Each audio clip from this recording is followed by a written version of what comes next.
104.9 XFM. You all right? This is Karl, producer of Ricky Gervais and Steve Merchant. They're not about today. Ricky's on holiday. Steve couldn't be bothered. So I'm left here with all the DATs.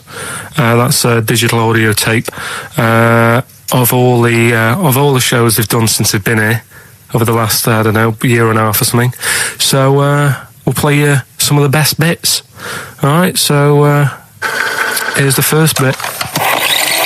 Here's a problem that someone's emailed in. Yeah. We're taking emails today. If you've got a problem, a concern, or, you know, just a general query that you think Karl could answer for you. It could be about anything. It could be about some of the big kind of philosophical questions. Yeah. It could be you know, something to do with war or famine, anything like that. Or it could just be a personal dilemma, you know, something that's happening locally. And this seems one that I think you and your father have probably come across this sort of dilemma in the past. Yeah. And I'd be interested to know what your take is on it.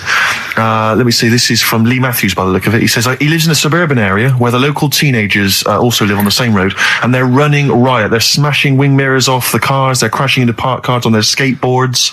And they're just generally making mayhem, you know, night and day. What can he do to stop this going on?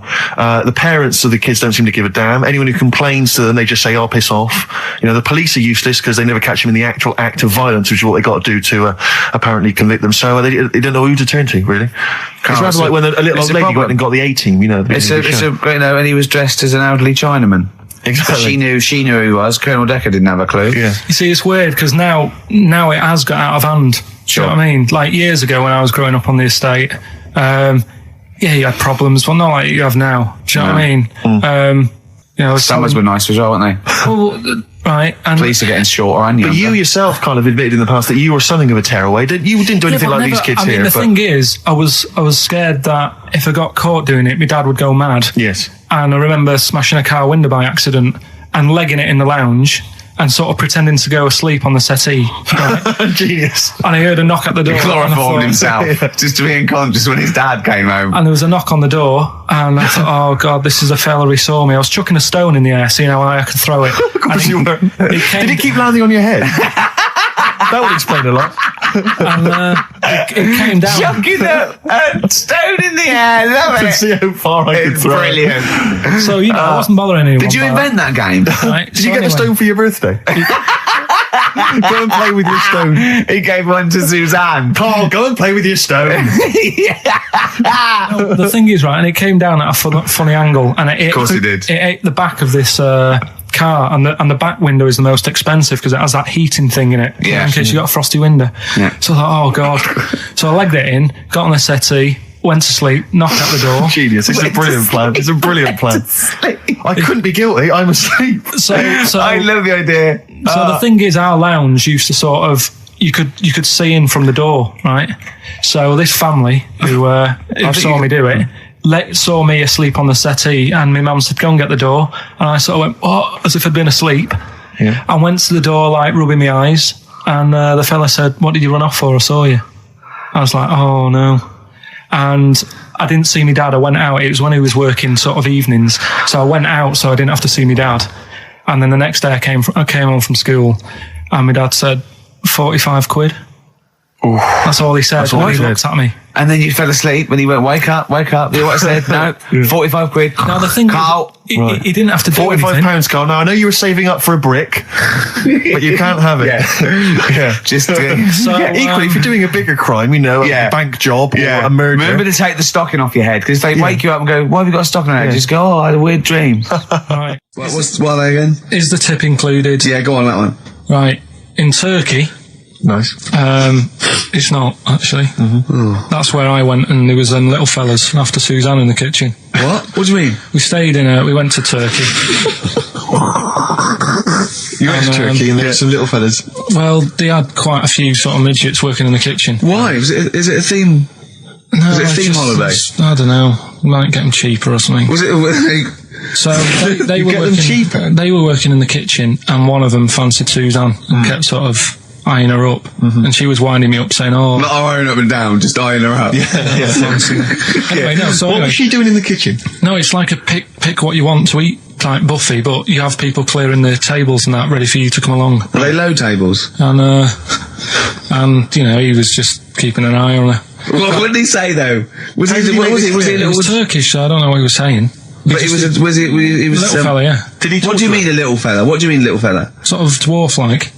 What do you mean dwarf-like? He had magic powers, or he was 4 foot? No, what do you mean, Carl? A little bloke, just like a normal bloke, but small. If you stood him in the desert, you wouldn't know. But he'd be hot at first. Right, Carl. You should watch out for the monkeys. Yeah, underground. There's underground monkeys. Look, you can't just say there was a little midget fella who was eyeing up my girlfriend and then leave it. What do you mean? What was happening? This is a story to us. This is much more interesting to us than, and she was deaf, right, and she hit her head. That's much more I don't interesting. understand how it manifested itself. Did he come over and say something? No, do you know when it's like girls know, don't they? When someone fancies them. What do you mean there was lots of them as well? Do they? That's worth knowing. Listen, right, come on, right. So you went to this holiday, yeah? Yeah. And you went into the dining room or something? Yeah, downstairs. And you looked over. You thought, this is all, there's no one serving. Yeah, and they go, Wait a minute. hold on, you look down and there was a little waiter. There was loads of them running around busy. Why though? Why did they get summer? What do you mean? Because it was loads of them. summer. They had more of them They on. come out in summer. They come out in summer. What do you mean they had more? What do you mean? Because it's busy, isn't it? Well, no, but they hibernate in the Why winter. were they all midgets? I don't know, maybe it doesn't heat stunt your growth or something. No! Well, they just happened to, maybe it was a thing that they did for tourists or something, I don't know. I just got on with my meal. It was a holiday, do you know what I mean? God. Right, So it's a midget serving. I'm not going to ask any questions. Right, okay, yeah. So they're all little fellas running around, and this one always was like, oh, do you want a new serviette? You know what I mean? Going out of his way to sort of... for turning on the charm. Yeah, he was going out of his way. The others weren't. Right.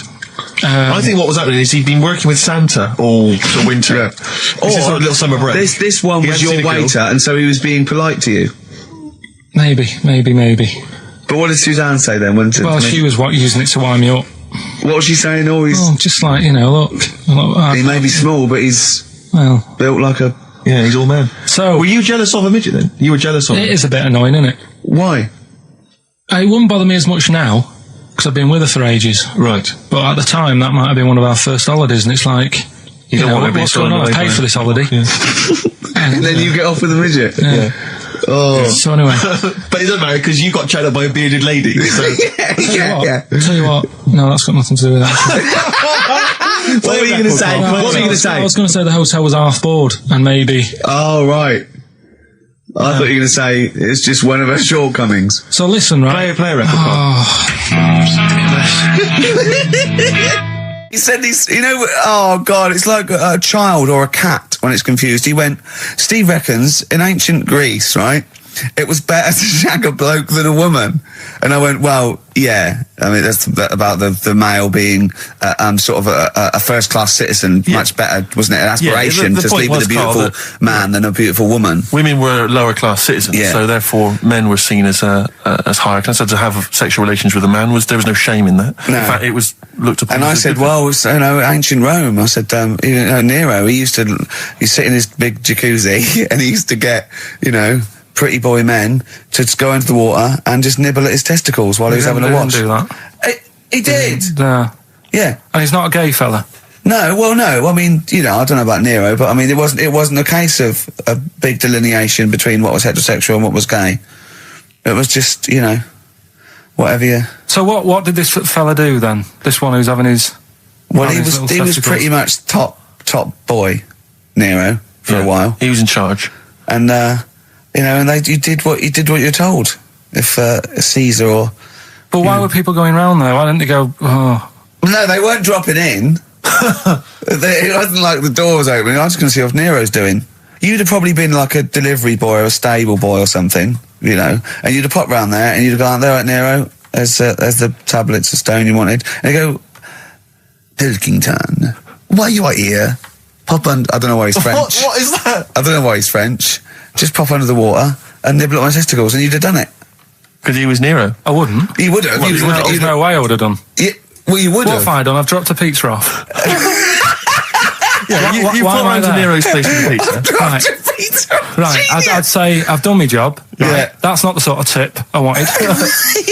No, he'd have said, get the little baldy chap to nibble on my testicles, and you'd have done the what? I wouldn't have done it. No, Well, you would have put me head on the wall. you'd have done it, right. I wouldn't have done it. Can I just say this, Steve? Not only would you be nibbling his testicles, you'd have been going mad. You'd have been noshing him just for extra. You'd have been doing everything he wanted. You'd have been going, he'd have gone, I didn't ask you to do that. You'd have been going mental. They'd have been chewing, slurping, smacking, poking. You'd have chopped. You'd have gnawed his packet off. You think you're eating Walker's crisps? There'd be bubbles. There'd be flood. Oh, it'd be horrible.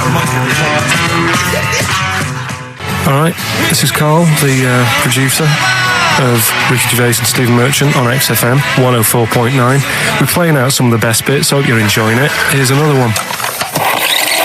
Last week when I did Do We Need 'Em, do you know when I called up one of the museums in a science museum? Yeah, are you talking to me? Yeah, I'm just saying, I wanted to tell you before when the song was on, but you're so busy listening to it. Yeah, was I so busy listening to a song I was playing? Yeah, but we're doing a radio show, aren't All right, we? what's your point? Well, I just wanted to say, she emailed in to say I got her name wrong, so I'm just apologising for that. What did you call her? I think I called her Jessica. What was her name? I don't know, I've got it on email somewhere. This is not an apology. No, I'm just saying. You've got it wrong again! You've not even said her real name. How is that an apology? Well, I remember, I read the email, so yeah, But who are you apologising to? I think her name's Jackie, I think. Oh, you've got it wrong again, haven't you? Well, anyway, and she just said if you want to see dinosaurs and that, go to the museum. You were complaining about that as well, weren't you? You went to a museum and there was too many dinosaurs. He said you just need 4. No, well, Steve, have you been to the one in Knightsbridge? I think this so. One that I called up, right? It's nice. You go in, you get a good collection of stuff. You walk in, there's 3 or 4 dinosaurs. You've had enough, right? I went into New York, right? I went to the museum there, hundreds of them. You can't move for dinosaurs. Yeah. It's almost like they're responsible for them being extinct. There's loads of them. So all I'm saying is, if you want to see a dinosaur, go to the one near Knightsbridge. They've got a nice selection, some old vases and stuff. It's worth going. So. Some people emailed in the songs with stories in it. One of them was Babushka, and he went, "What's that?" And I went, "Ask Katie Bush." What is it? I said, "Oh, it's about a woman who dresses up as another woman to introduce her husband." He went, "They wouldn't work." Just dismissed it like that. Why do you think it would work? Because you'd know. I mean, say like, right, Suzanne, right, who I go out with, right? She can see me from, say, if I'm coming down the high street. Yeah. She knows it's me by the way I walk. Right. So just the fact that this woman went and put a wig on, there is no... You haven't even heard the song! I know, but you're saying that she put a disguise on and he's like, oh, I fancy her, and he takes her out and he doesn't know it's his missus. You're not buying it. I mean, I'm controlling this. Whereas the flea with your brain going to Glasgow, perfect sense. Yeah, Babushka, rubbish. Carl, can we have the tomato story after the next tune? Yeah. Bit of Coldplay. Yeah, love it. Yeah. I was watching, did you watch The Mammals in the week? No, I missed David it. Attenborough. No. I was thinking, actually, right, all this MTV stuff, if there's one reason why I'd like to do it, is I was watching Attenborough, the Mammals programme. I reckon I could do something like that. Right. And just have like me, instead of Attenborough, like a young sort of fresh person, watching like certain animals and saying, do we need these? Do you know what I mean? Yeah. Oh, God! What's going Death on Earth? Well, That's amazing! Do we need these? And, because there's loads of and stuff. the audience at home would vote. Would there be something like telephone like a vote? vote out system. Oh, the thing is like, it's something interesting that Attenborough was saying the other night on Do we need these? on Jonathan Ross's show, on his telly show, right? He was saying, he said you could take all the humans off the earth and it would carry on, but take like some animals off it, mammals and that, you got problems on your hands. I thought that was quite interesting. Yeah. So it's like the question is, do we need these? Is that part of the big thing? Right. Like jellyfish. Yeah. We've talked about jellyfish. Yeah. Yeah. So which mammals in particular were you talked watching about that that you Zoe thought? show, haven't you? Hey? Which mammals were you thinking we don't need when you watched the show the other night? Any in particular that you thought they don't need them? They're not of interest. Well, I like whales, but I don't know what they do. And they're taking up quite a lot of room. Sure. But stuff like, Yeah. but like, jellyfish I looked into because Yeah, I well, was I think talking you about can- them, and they were saying they've got no eyes, no heart. There's something like 97% water. Yeah. They're blind, and they do about 33 miles a day. Right. So it's like, do we need them? Could we clear them out? Yeah. Well, the big net. That would be the programme. What? Right, we'll get rid of them. Next week we'll be looking at Rhinos. I think it's genius. Honestly, I think it's genius. And like going along, sort of like picking up sea anemones and going and just lobbing them into the sea. Well, what do you think about MTV doing that? And then I just, in between the bits, Play music videos? I play music related relates to to it. fish, so I could play like Fish, Yeah. like Rock Guy, or The Animals, Rock Lobster. yeah, or what else could This we get could in run there? and run. What other songs have got animals in them? The Well, Monkeys, could play the Monkeys. Yeah, there's about 1 million, so let's not start this. No, but do you know what I mean? So do we need this? So MTV flies you around the world And to the most incredible exotic locations. You sort of climb up a tree or whatever next to, I don't know what lives up a tree, some kind of rare parrot. You say, look Sloth. at that, it's colourful, Sloth. it's interesting. Oh, you like sloths, don't you? No, they just live up trees, but I'd say, do we need them? Why? Well, what do they do? What do you mean? What do they do? What do you want from an animal? Carpentry. What Well, do you like, want? I don't like scorpions, right? Right. But then I found out they look after those monkey things. They're not monkeys, they're Whatever. lizards. Well, all right, yeah, then lizards. They look after the lizards. So there's a reason. But do you need the lizard? Could be your Well, next yeah, question. because the local people made shoes out of them. But not when the scorpion protected them, they didn't. All right, we don't need them then. So ultimately, would anyone decide? I mean, do the animals kind of get a chance to mount a case for their survival? I mean, is there maybe someone that comes into their corner and sort of defends them? I'd have like a David Attenborough type character who says, Right. well, they do this, and I'll go, yeah, but do we need that doing? Yeah. Yeah. Okay. So, Yeah. so what does an animal need to do in order for you to feel that it sort of gets a chance of life? I mean, like a pet, like an animal, like a dog maybe, or a cat. I mean, they give a certain affection to its owner. Is that a valid reason to survive? Not particularly. Not really. No, okay. I've been saying that though. Blind people use dogs, so they are useful. So dogs are useful. Same Farmers burners, use they often dogs. save people, don't they, in snowy weather? Cats. I'd have to think about it. Okay. Keep the mice down. Yeah, but you got rent a kill. Okay. What I'm saying is something that will affect the world. Right. I think you'll find everything does. Except Carl. I'm not sure what effect he's having on the world. I'll tell you what though, Steve, right? Did you watch the mammals? I didn't see the mammals. They had bison on it. Right. The weirdest looking things you've ever seen. Yeah. They've really Again, you're on dangerous ground No, here, no, Carl. but they've really got it's like, decide what you want to look like. It's just a mismatch of stuff. It's got a really big airy head. Yeah. I'm like you. Sort of bald at the back. Right. Sort of It sounds like thinner. someone you went to school with. Was there two of them? Oh, brilliant. That's nearly it, Carl. Right, what's your last room 101? Oh God. It was holidays. Holidays. You want to put holidays in room 101? People who are sort of annoying on holiday. Oh, yeah. Do you know when you go away? Oh, yeah. We've sort of touched on this before. Is this going to be the Scouse guy? Yeah. Go on. Oh, it's so long though. I mean, it was a holiday when we went to Tunisia. And the scouts pissed you off. Surprise, surprise. Yeah. Yeah. But the annoying thing was, when you go on it was a cheap holiday, and like the lesson here is, if you want a good holiday, you got to like spend some money. Yeah. And we didn't on this one. We spent about, I don't know, 400 quid for two of us for like a month or something ridiculous. And we got there and, you get to the hotel and you go, we have made a mistake. It's a ropey hotel. You can tell like the blinds and stuff as you walk in, they're all dirty and stuff. And you think, well, let's make the most of it. Let's not get down about it. It's a holiday. It's for a rest. And you try and make the most of it. And we had to meet. Like you have one of those things where you get to your destination and the rep says, right, go and unpack your bags and that. Go and sort yourself out in the room. And tomorrow morning we'll meet up at 10 o'clock and I'll go through, the best sort of place to go for camel rides and, the best deals I can get you. That sort of thing. Can anyone here walk like an Egyptian?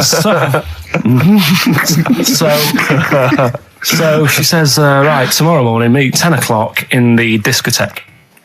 So we get up and we have breakfast, and it wasn't a good breakfast. The kitchen was like bit horrible. The food wasn't good, and it was run by sort of midgets. What do you mean it was run? Not there's anything wrong with that. There was little fellas running around, and the annoying thing was one of them sort of started to fancy my girlfriend. How did he manifest his affection for No, you're not saying there's anything wrong with midgets, though, are you? Just saying it was strange that there was. Yeah, but even midgets shouldn't be cutting in on Karl Pilkington's territory. I know. But it's also that thing of, you know, they've got little fingers, and it's sort of. I'm so sorry. No, I'm not. It is a bit of a phobia of mine. Okay. Do you know what I mean? They are nice people and that. Sure. Oh God. But the annoying thing is. So what was he doing then? How did he? I don't understand how he was chatting up your girlfriend. Was he crawling under the table so you couldn't see? Just kept whispering to her from underneath there. Stop it. Just you know. Wait, I don't want to get a complaint on our last show. There's not many midgets What's going to happen? Can we just finish this and start up again in a couple of months? Oh, yeah. So if you want to know more about the midget theme restaurant, then we'll talk you in 3 months. Yeah. It's just. It's just. No, that's fair enough. Actually, Oh you're yeah, absolutely no, right, sorry Karl. about That's your this. producer's Listen, head on. we'll see you in about a really. It's been a pleasure, truly, and thank you for everyone that wrote I've got you letters. Have you really? Yeah, I've got you both a present. Right? Oh. I got Ricky. Do you know, like we've done fables and Yeah. stuff. Right. Yeah. This is like Mr. Ben.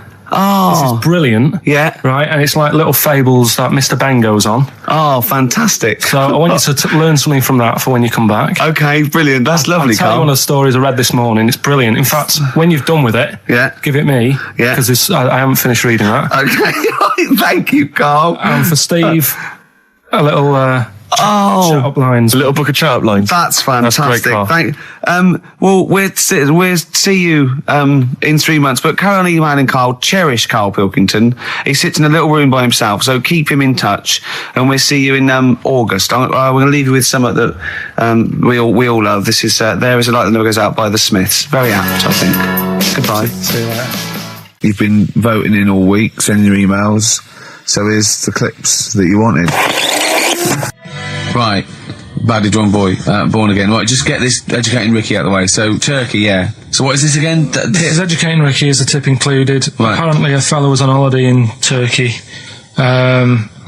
just having a normal holiday. Weather's good. You know, he's having a good time. Weight is all normal height. Yeah. He's having his meal.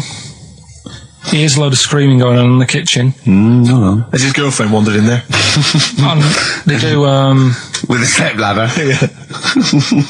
the circumcised people in the kitchen, and apparently... What are you talking about? Whoa. Slow down. We were sidetracked there for a minute. What are you talking about? I'm excited about 2 things at once here. One, they circumcised people in the kitchen. 2, I guessed it was someone losing the end of their knob. He did, yeah. I started thinking like Karl Pilkington. Extraordinary. That is amazing. Apparently it was going on. It wasn't just a one-off either. Well, when I say a one-off, I mean they did it more than once. Yeah. Right. And there was it was there for a week, and apparently the first night it was quiet, and then the rest of the week, every day it'd be like having his breakfast, or even his lunch, or even his tea. Yeah. He'd be doing it all day. Oh. You'd be hearing Lunch and screams. breakfast, fair enough, really. Yeah, Circumcision at tea time. Don't do that. And apparently it's a tradition over there. You can't even make a complaint about it. It's like, well, you should have found out before you come over See, it. I can't believe this is So true. I'm a little I bit can't lost. believe this is He was true. in a restaurant, in a hotel, and there were people having circumcisions in the kitchen. Yeah. Is that right? I'm even worried that we're bordering on the racist here, suggesting that is tradition, that Turkish people cut the end of their cocks off in the kitchen Yeah. at meal times. I think you're wrong, Karl. This sounds ludicrous, Karl. No, I don't think it happens everywhere. Right. I think this Just in Oh, particular this hotel. certain places, Certain hotels. certain hotels. What, is it like 2-star? Yeah. Why did he go to the Foreskin Inn? It was his own fault, wasn't it? So that Sorry, that's it, is it? Have they closed? Sorry, no, wait. That's the story. You educated me, right? Once a fella saw some Turkish people cutting the tip of their knob off in the kitchen. Thanks very much. Thanks very much, Karl. Got any more? Well, there's things you can learn from it. Either don't go to Turkey. No! Don't have calamari when you're over there.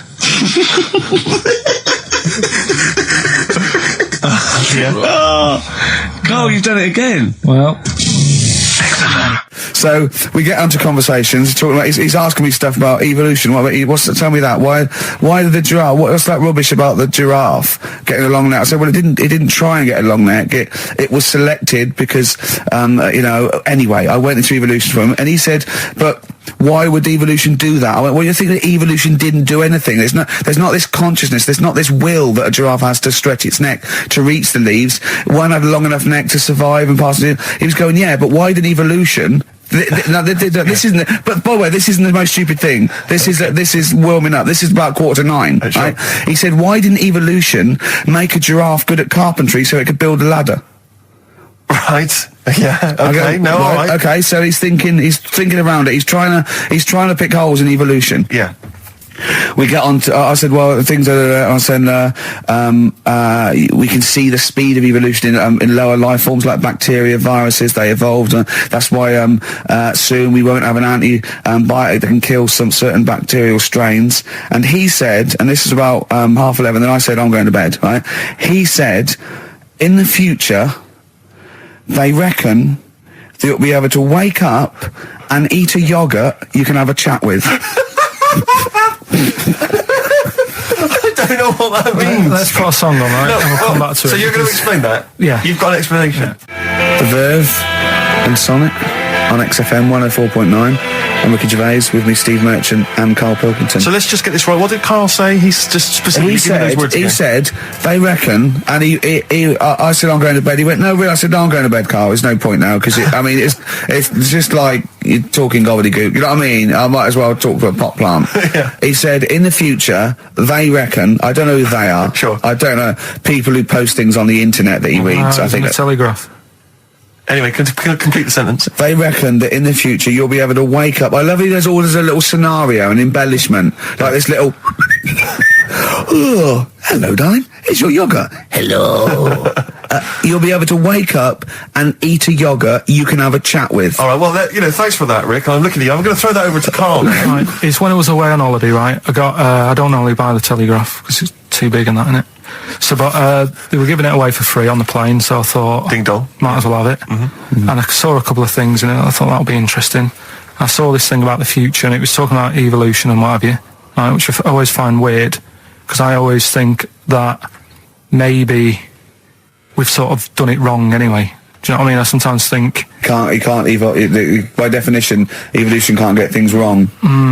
Things change, that it's not successful, it can't pass on its genetic material, but if you're around, it's working. If you're around, it's working. Slugs are as evolved as they need to be. Slugs are as evolved as you and me. That's true enough. Yeah, no disrespect, but it works. It works. Sorry, but what's your point, Karl? No, I mean, I think we probably would have been better off staying as a fish. Just because there's more water than land, isn't there? Right. And you wouldn't drown. This is why I went to bed. No, I'm thinking of dozing off now. Yeah. No, but do you know what I mean? From, what was it? It was bacteria, it was fish, mermaid, man, onwards and what have you. So anyway. Oh God! No, there are a few knowledge gaps in your theory of evolution. You generally got it right though. So but, I mean, basically, yeah, it went bacteria, fish, mermaid, man. So what's next is the big question. So it was telling you all about this and what have you, and saying how like we shouldn't have interfered, because maybe if we wouldn't have invented planes and what have you, maybe we'd be able to fly and what have you, if we really needed to and stuff like that. Okay. So we've interfered with evolution, you see. Right. Well, then it was saying, well, what's the future got? Well, yes, in one way we have interfered with evolution. Yeah, the evolution of the human being in society is changing. It's no longer based on the strongest or the fittest, because medical science can keep us alive long enough. People can pass on their genetic material where without this civilization they wouldn't have been able to. So yeah, there are different parameters, there are different pressures, there are different things that say whether we're going to pass on our genetic material or not. Okay, so in that sense, you're right. And that, Rick, as far as I'm aware, has led to a yogurt that you can eat and have a conversation with. So this is what it was saying. It was just saying, we're living in mad times and that. There's a lot of weird stuff going on.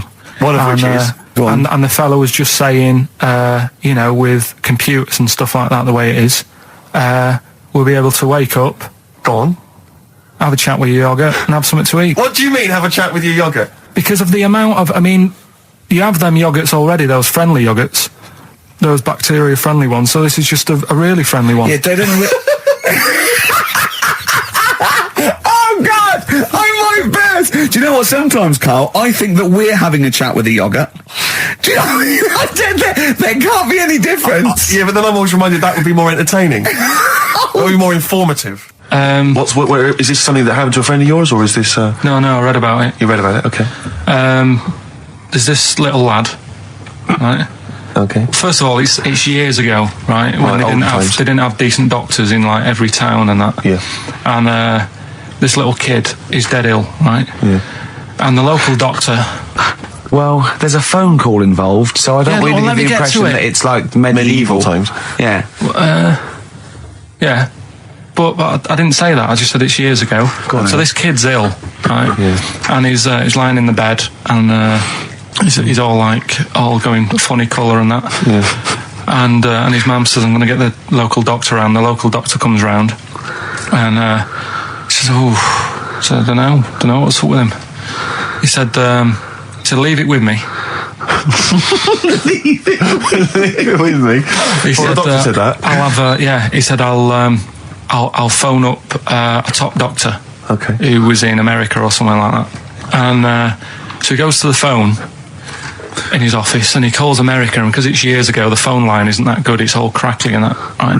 Yeah. So he's talking to the doctor and he's saying, I've got this kid, he's a funny colour, and he's really weak and that. I don't know what's he's up not with him. giving him much to go on. Right? Sure. So the American doctor, right? Yeah. He goes, what you want to do? And it's all breaking up, right? Yeah. He goes, what you got to do? You got to, it's all breaking up. You've got to give him some parrot's blood, right? Some parrot's blood? Well, that's what he thought he said, but the line was really bad. Yeah. He meant parent's blood, but he heard that he said parrot's blood. He said, right, I'll do that, leave it with me. I can see where this is going. He goes to a pet shop. Yeah. He says, give us like half a dozen parrots. Sure. Takes them round to the kid's house, takes the blood from the parrots, puts it into the kid's fine. The kid's fine. I've never It worked. such a load of shite in my life. I've never heard such twaddle, such just made up, enhanced, exaggerated bollocks in my a life. load of old rubbish, Carl. I mean, when he told me this, he said, the doctor said, what do I do? And the doctor on the other end said, give him some blood. And the doctor went, where do I get blood from? So hang on, wait, I just need to where do I get blood from? Give him some parents' blood. Give him some parents' blood. Give him some parents' blood. Yeah. But hang on, I just need to know where you read this. Carl. Where was this? Where did I you read stitched this? you up. You know when he said, so do you believe it? I went, tell it to Steve. He went, do you believe it? I went, tell it to Steve. Carl. Where did you read it? That was on the internet. What? About Where is it on the illnesses. internet? All right, XFM 104.9, Ricky Gervais, Steve Merchant, Karl Pilkington, not here. It's the best of. You've been voting in all week, sending your emails. So here's the clips that you wanted. And just remembered recently, actually, I was on a train coming back from hometown Bristol, and I was on the train, and this girl walks on, good-looking girl. I thought, hey, up, a largely empty carriage. I'm thinking, my luck's in, because I take every opportunity, Carl. That's the thing about me, I don't choose. She was a good-looking girl. She sat down. I thought she sat down right near me. I thought, brilliant. As this guy comes up behind her, and says, I think it's probably a boyfriend or something. Sits down next to her. And I listened in on the conversation, obviously, because I'm pretending to read. It was very clever. I read the same page for hours, so I was pretending to listen. I was listening, but pretending to read. And I realised that it's not her boyfriend or anything. It's just some guy she's met on the platform. And I'm thinking, brilliant. If she's the kind of girl who's just going to start talking to someone, on a platform, on a train, brilliant. I'm going to be in here. Because he was only going one stop. So I'm thinking, what's the worst that can happen? He'll nick off. I'll get chatting to her. And who knows? I could join the... is there a train equivalent? Foot High Club. The Foot High Club, brilliant. And so I'm excited, I'm listening in. And it turns out that they're both kind of graduates who just finished university, or they're coming to their finals or something. And they're chatting away, and he's making a couple of witticisms, and she's kind of tittering at his jokes. I'm thinking, I'll tell you this, if she's laughing at this kind of material, I am going to blow her away, with my kind of anecdotes and wry observations. Yeah. It was weak stuff, I got to be honest. Really? He was coming out with nothing. He Yeah. was running on empty, as far as I'm concerned. Yeah. And she was loving it. So I'm thinking, brilliant, I'm going to be right exciting here. And then they get moving on to higher brow things, and I think she was going to study kind of Marxism or something like that, or communism, something. And she was asking him, as by way of conversation, she was asking him what he knew about Marxism, and he was fumbling for his vague knowledge of it that he had in his life. And I'm just sat there thinking, come on, love, in any given capitalist environment, the proletariat will revolt against their oppression by the bourgeoisie, and after a brief period of socialist rule, emerges as a classist society governed by community cooperation. Well, if that sort of talk wouldn't get a woman hot, I don't know what you'd use. If Marx and Engels is not going to get a woman sweaty down below, then nothing is. Then my name is you're not just Steve biding your time. Exactly. I'm just going to go in for the kill any minute. Yeah. So anyway, it comes to his stop. Right, he gets up. I'm thinking this is a piece of cake, and he gets off, and off he goes. He walks off, and I'm thinking brilliant. And I thought, I'll wait till the train's pulled away. I'm not going to leap in straight away. No. And he comes back along the carriage, and I'm thinking, hang on a minute. He goes, listen, do you mind if I give you my email address? Oh. Right, and if you want to get in touch, email me. I'm thinking, come on, you loser, get off now. Save your face, please, before it's too embarrassing. And she accepts the email address because she obviously doesn't want to hurt his feelings, whatever. I'm thinking, fair enough. She's a good woman. I'm liking her. I'm loving her. I'm thinking that's my kind of girl. So anyway, he gets off. I'm sat there, the train pulls away. I'm thinking, I'll wait a few minutes, I'll just, give it some time. Her phone rings. It's her friend on the phone. And she starts saying, and I was listening in, and she was going, just met a guy on the train. I'm thinking, that's true enough. She goes, he was a good-looking guy. I thought you were having a laugh, love. To be honest. Because I was looking at him, and she said to her friend, he looks a bit like tennis player Boris Becker. I thought, you should be so lucky, frankly, because I saw him. He had awful facial hair, if that's what makes him look like Boris Becker. A terrible little goatee beard. It was laughable. I thought, I don't know. And then she goes to think, and she's like, I met him, we got chatting and stuff, and she was going, it's not often that you meet someone, generally in life, who's, kind of thoughtful and intelligent and funny. I thought to myself, I'm not even going to waste my time with you, love. Frankly, if that's what you thought of him. You just walked away. And I'll be honest with you, I didn't even bother talking to her. No, I didn't even waste my time with her. If she thinks that bloke is not only great looking, funny and intelligent, and she got on well, and he was polite, and it was a chance meeting, and he thought, and she thought that you were like a freaky looking dog who didn't even have the nerve to speak. That is what she thinks, then I don't want to know her. I couldn't. You walked away, and good luck to you. And I have my dignity intact. Yes, and she's nothing. And Karl Pilkington with his brand new show, What's the Song? What song am I thinking? No, I mean... You're nervous about this, aren't you, Rick? I am. You're worried. Well, because I've heard some of these clues before. And they're ramblings... Sometimes they're close to ramblings of a fool. Right? And it really is like those, what am I thinking? Yeah.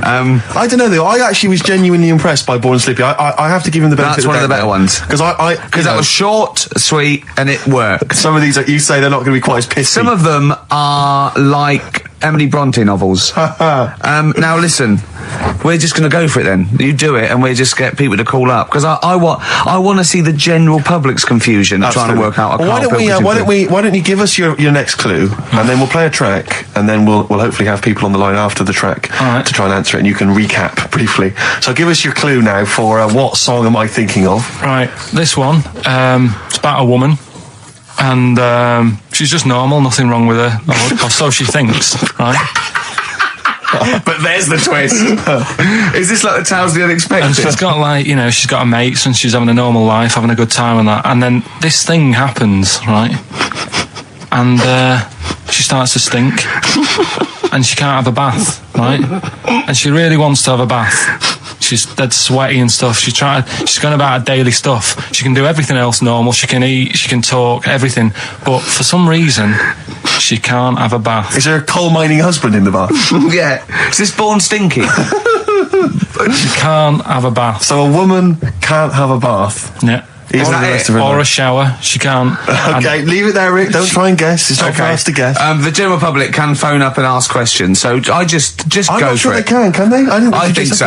Otherwise, we don't want just people just phoning up and I'll tell you what about this? Why don't they can ask one question? Yeah. They can ask one question of Karl, then they have to make a guess. Okay. 08700 800 1234. Have we got someone on the line now? We'll just go. Let's do it. Let's go for one. Let's go for one. This is edgy radio. This is letting Karl stuff. live. Go on. Hello, XFM. Hello, I'm ringing about what's the song? Absolutely. What do you think? Well, I'm going for Dirty Diana. Dirty Diana. See, that works. That's a great guess. It does, yeah, but it doesn't work, because why can't she have a bath? Okay, so the answer is in there. I was going to ask you. Well, that's your one question. That'd be the answer. That would be the answer, I'm afraid. What was your name? Shelley. Shelley, thanks very much. Shelley, I should tell you that, that you should never take this personally, because no one can really get into the mind of Karl. So don't beat yourself up about this. I don't expect anyone to get these clues. No. So well done. That is a fine guess. Thank you. Thank you. Okay. Anyone else there? Let's hello XFM. Who's that on the line? It's Chris. Hello, Chris.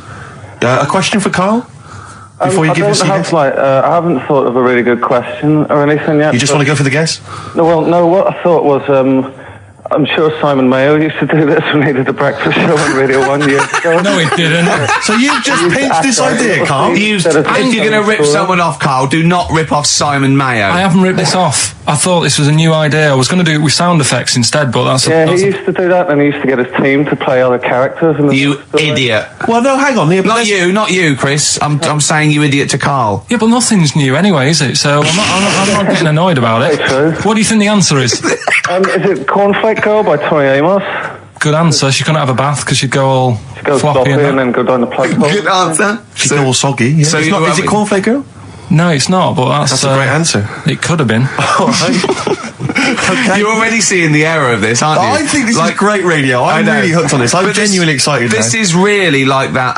Those so-called lateral thinkers. A man got into a field and dies. Why? Yeah. He ran out of air. No, not the one I'm thinking he was of. shot. Well, no, that was a good answer. Well, couldn't Simon Mayo sue you or something for doing it? Will you stop? Don't mention that. Yeah. Listen, I think if you're going to steal ideas from someone, it should be a brain box like Mayo. I mean, he's the man. The only example of one I can ever remember here on his show, because I was quite young then, was some people were pretending to tap someone's phone or something, and then they got caught, and the answer was just bugging by whistle, because they were genius. That was absolute genius. That's absolute genius. See, Karl, that's the sort of standard you've got to come up against. Thanks very much, Chris. The phone lines are hot. Hello, XFM. Hi, is it Candy Perfume Girl? Is it what? Candy Perfume Girl. Candy Perfume Girl? Yeah. Candy Perfume Girl. Is it? Well, who's that by? Madonna. No, it's... That sounds like an obscure album track. No, it's one of her songs. Just think about it. She stinks and everything. She's a normal life. I didn't say she was a sweet or anything. But for some reason she can't have a bath or a shower. Is this a big song? Just to give him a clue. It's a bigger song than Candy Sweet Girl. Thank you very much indeed for your guess. It really is right. Thank you. Cheers. Sorry. Okay, one more, then we go to a record. Come on. Okay. Go on. Hello, XFM. Karl. Yeah. Is it High and Dry by Radiohead? High and dry. High and dry. Now that's great. She smells, which is another word for high. She's dry because she doesn't have a shower. Karl, if it isn't that, yours will never be as good as that. He's the winner. Whatever you're thinking of, that clue is brilliant. What's your name, mate? It's Richie. Richard, I mean, you can't beat that. That's a bit too lateral. Don't be stupid. It's perfect. He's made yours into a clever clue. He's made high, she smells, dry, she never gets in the bath or shower. It's not that, is it, Karl? No, it's You not. don't even get that, do you? Not really. Have you ever heard of the word high being used to mean sort of smelly? No. No. Oh, what? That was where you went wrong there, mate. Richard, I'm declaring you the winner, even though that isn't the answer. I don't think we should give up this early. Can we just let's play a song and Let's play a song. Give it one more chance, because if people think about it, it is really easy. So I'm not going to find out the answer now because I've got to go out. Okay, we'll do it very quickly. Stay in for 10 minutes. We're just going to play a new Coldplay track out. Okay, let's play Coldplay and then we'll come back with this. Karl, it was you that worked out the maths and worked out I was 28 because they just worked out I'm 27. You are 27. No way. Yeah, I asked you, didn't I? And I said... But what I sort of questioned was, I said, well, if you're 27 today, that means last week you were 26. Well done, yeah. That's irrelevant. So therefore you assumed that I must be 28 then? Yeah. Whereas I assumed you were using, your knowledge of maths, such as it is. I wouldn't do that. No, sure. Wow. I actually got lost in that conversation because I genuinely didn't know what he meant would mean last week you were 26. I don't know what that meant. I don't know what it meant. Wow. Well, it is Steve's birthday. It would have been 26 last week. Sometimes you genuinely frighten me because it's those staring eyes. There's nothing behind him. It's this little bald head. Looks like Davros looking at me. Genuine fear on his face when he enters into a conversation with another human being. What bit don't you understand? If he's 27 today, he would have been 26 last week, and he doesn't look 26. He didn't look 26 last week. he looks older than 28 today. You've started on his birthday. You're still having a go at him. Carl, I don't look like the kind of hot stud that I actually am, but face facts, that's the truth, mate. Yeah, live with it. Get with the program, jeez. Well, let's have a little bit of cake. Okay, oh, that's appropriate. See The what I did? birthday. But you mean the band, don't Yeah. you? Not the cake. You haven't actually bought a cake, have you? Got anything at all? 104.9 XFM. You all right? This is Carl, producer of Ricky Gervais and Steve Merchant. They're not about today. Ricky's on holiday. Steve couldn't be bothered. So I'm left here with all the DATs. That's a digital audio tape of all the shows they've done since they've been here over the last, I don't know, year and a half or something. So we'll play you some of the best bits.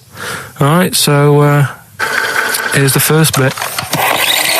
Exactly. Carl you had to go to one of those well clinics, didn't you? No, I'm gone. Why? Because I'm not happy with it. What? I'm not happy with the whole... Well, it's just... Do people know what them places are? They'll give you a whole... Have you heard of them? Yeah, I've had one, yeah. They check everything. Which, you know, Suzanne, my girlfriend, was like, you know, you're 30 odd now. When was the last time you went to the doctors? And I haven't been for ages because I don't... No, I never go. doctors. I never go. Unless I think I'm honestly going to die there I in just agony. think they can always find something. Jane made me go to one of those well things, those boot things where they do it's £200 and they give you a complete head to toe, don't they? But head to bottom is what it is. They do the old finger up the arse thing.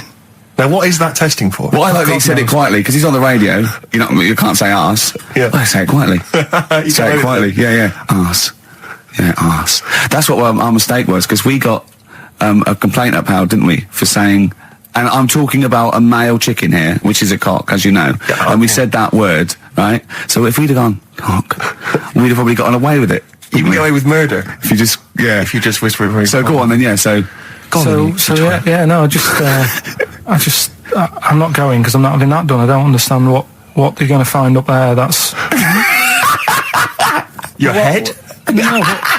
Why can't we just? I mean, it's the heart that I worry about the most. Do you mean that in a kind of romantic sense? No, I mean like if They'd you have to have a long finger, wouldn't they, to check that out? They go, it's something wrong with your left ventricle. Yeah. Now, this thing about the doctors, they hold your testicles and they make you cough. Yeah, they don't hold the testicles anymore. They just put it sort of like by the side of them. And what's that testing for? I don't know. I think it's something to do with if you got something wrong with your diaphragm or something like that. You can't do it when they press there. I don't know. It shows them something. So it's not doctors having a quick feel. Right, so you can't. Well, that's good because do you remember when Carl said he's going to die of cancer? And I said, why? He said, I don't check my balls. I said, why? He said, I don't like the feel. So they feel it for you. They feel them for you. And you can just relax, shut your eyes and think of England. But don't mess with them. What do you mean? You can do more damage messing about with them. Just leave them. And there's two anyway. You can afford to lose one. Yeah, I don't think that's the point. I think the point is it sort of spreads, doesn't it? You've got to check the... I mean, I'm not saying, if don't do it because they spend a lot of money saying to people, have a quick feel if you've got the time, what have you. But I don't worry about it. Leave it alone. Why, out of interest, why do doctors stick fingers up your arse? Check the prostate. Check the prostate? Yeah, because if it's swollen, it could lead to all sorts of problems. Again, they're not having a laugh, Carl. They're not going, hang on, look at this bald little mank fella. But there's no nice way. I'll feel his balls, stick a finger up his arse and send him home. 300 quid, please, on you go. What about me art? It's fine. And they're all laughing. Roger, Jeff, stand behind that two-way mirror. yeah, what's this? I'm not going anyway. So. Really, you're not going because you don't want... No, I'm not happy with that. It doesn't even matter. It's not the fact he's a stranger. If it was someone who I knew, it'd be just as bad. That'd be worse! Imagine that! At a dinner party. Oh, God. Oh, look, hello, Roger and Selena. Do you mind, Roger, Would you allow any of the celebrity doctors to do it, though? Dr. Dre? Any of those? Doctor Who? I just don't understand in this day and age. Would you allow Christopher Eccleston to stick his big northern finger up your... Do you got a song on anyway? In the week, I called Carl up. I said, how are you, mate? He went, not too bad. Now, as you know, his girlfriend's been away for ages, hasn't she? Yeah. Covering the World Cup, the African Nations Cup. She's a sports journalist. Well, yeah. All right. Okay. I love the fact you're thinking, what does that mean? Like, well, she's not much of a journalist, Rick, to be honest. I've read some of her stuff. No, but she's not on air. She does stuff, you know. Behind the scenes. Yeah. Sure. A lot of journalists do. You always want to make clear that you're not going out with Kate Adie. That's what you want to make clear, isn't it? Yeah. Now, so she'd seen none of the meteoric rise of Karl as a broadcaster. She's been away for the whole time a since you've sort of raconteur, become a wit, Yeah. a cult figure, to be honest. And he hadn't told her this, so apparently he went home and she was sitting there looking a bit grumpy. He went, all right, so yeah. She went, should we go out then? She went, I'm not sure I want to go out with an idiot. Right? Oh no! Yeah. And she went, Loch Ness Monster. Why don't you just think? Of course the Loch Ness Monster lives in Loch Ness. And she was giving a bit of a hard time. And she went, that's why he said, that's why I didn't tell her. I didn't tell her really. Same thing happened when I was at school and I had to play drums in Little Donkey. I didn't tell my parents, right? But my dad turned up anyway. And what happened? He, How old were you, Karl?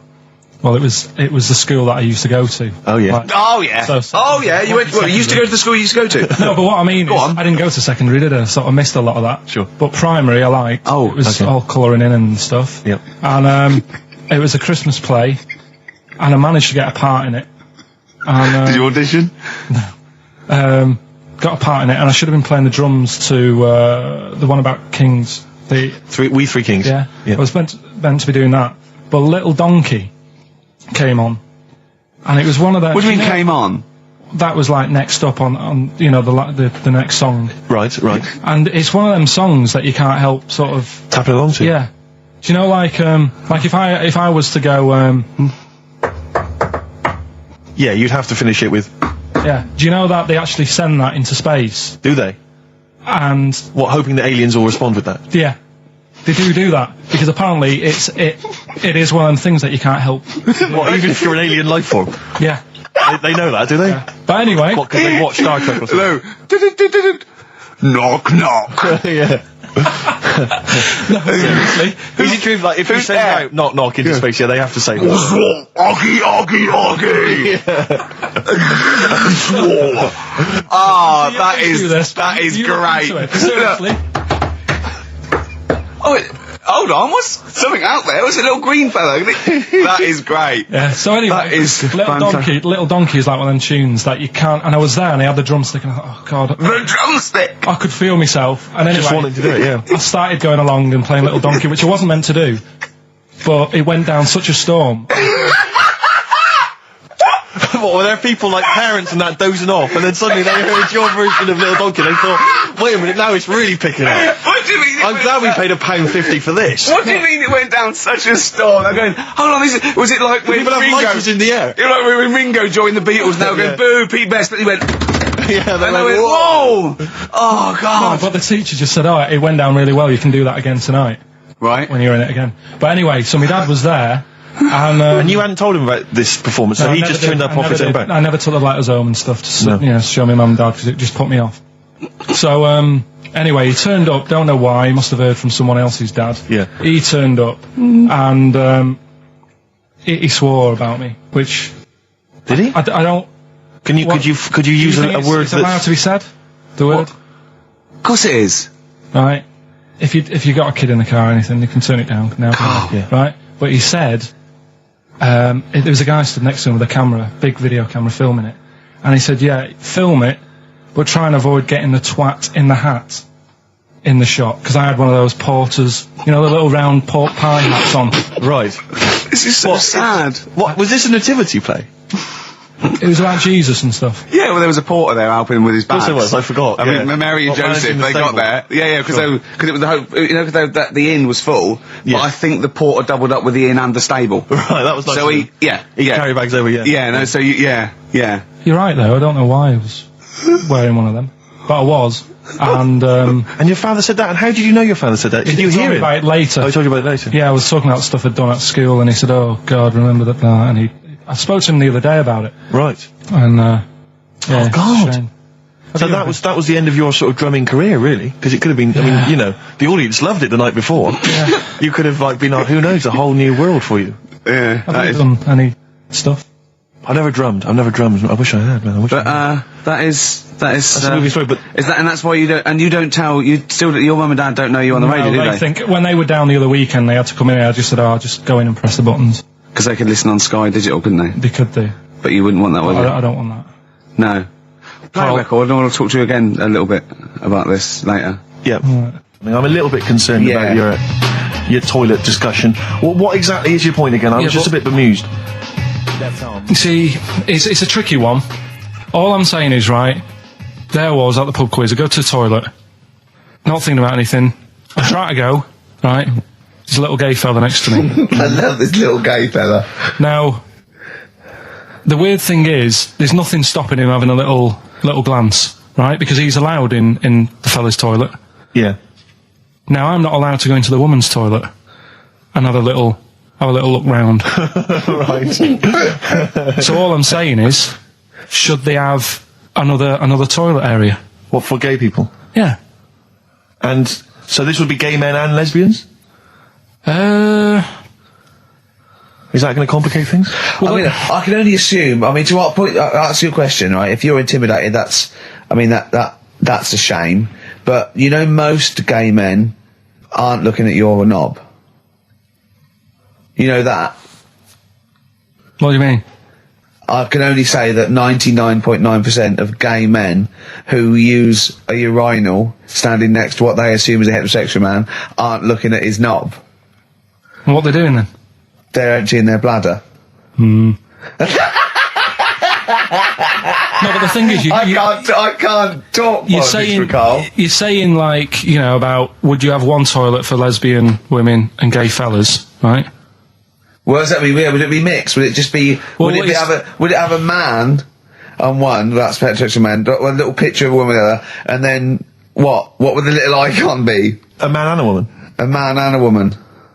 Just having a chat. Yeah. In pink and dot lines. But you couldn't mix them, because then what would happen is you'd get people who are going, oh, I'll play up to this a bit. What, pretend to be gay? And yeah, you know, sort of grow a moustache and shave their head. And pretend to be a lesbian. Right. Yeah. So I see. So you know, people pretending to be gay so they could go in and have a look at the lesbians. Yeah.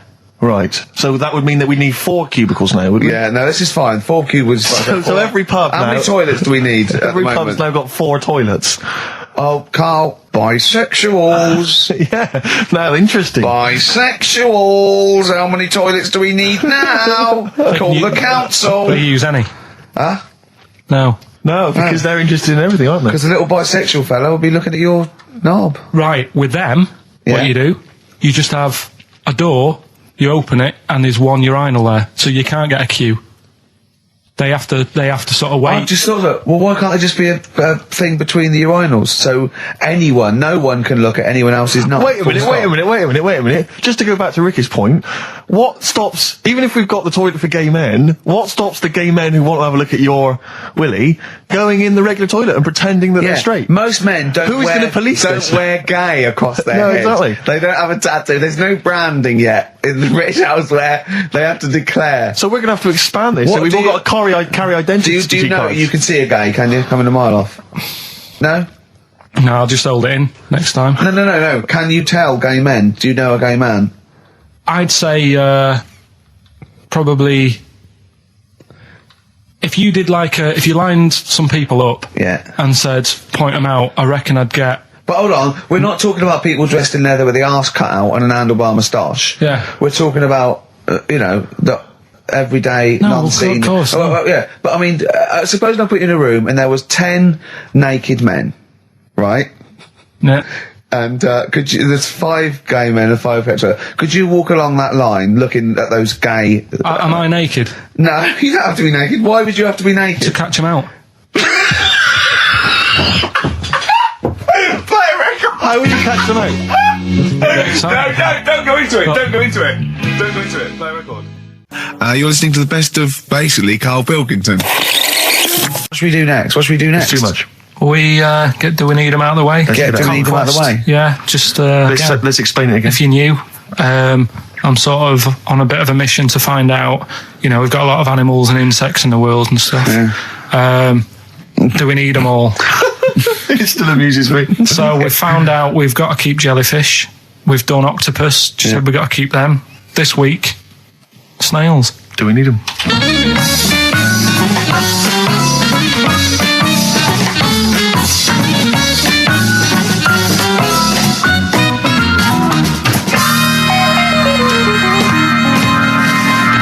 Just doing some research, right?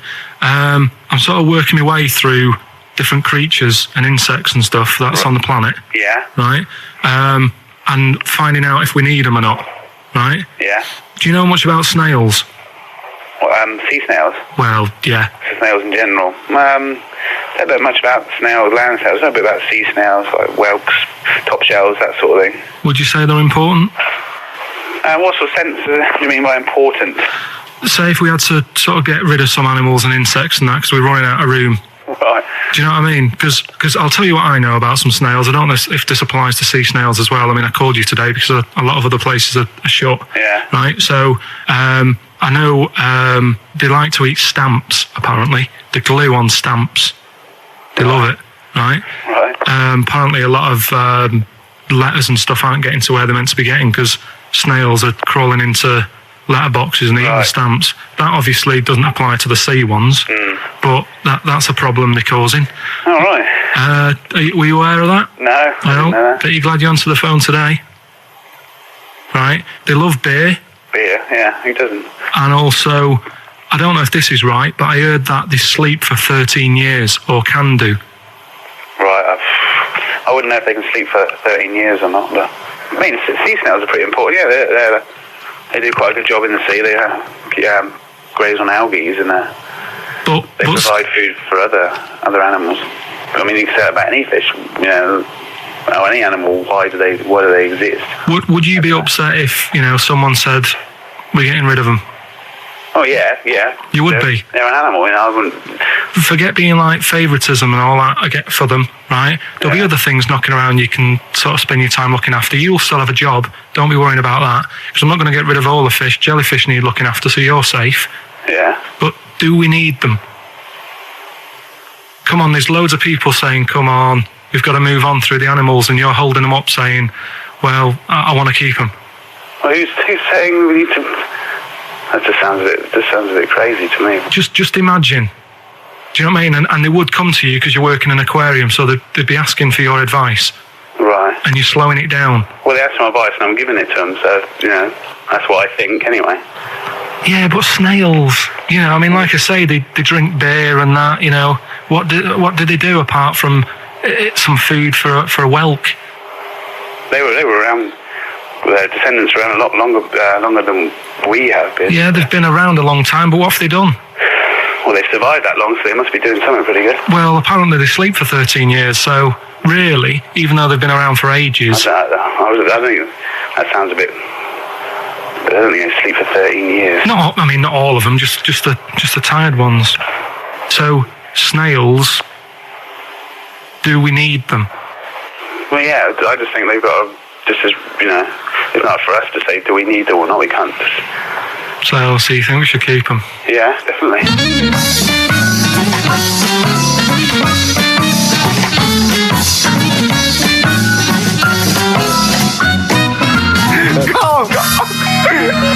Carl, I'm proud of you. That was getting really quite annoyed. I know. What did he think he was doing? What? I don't know what you tell these people. I mean, you don't get their permission to play this out, do you?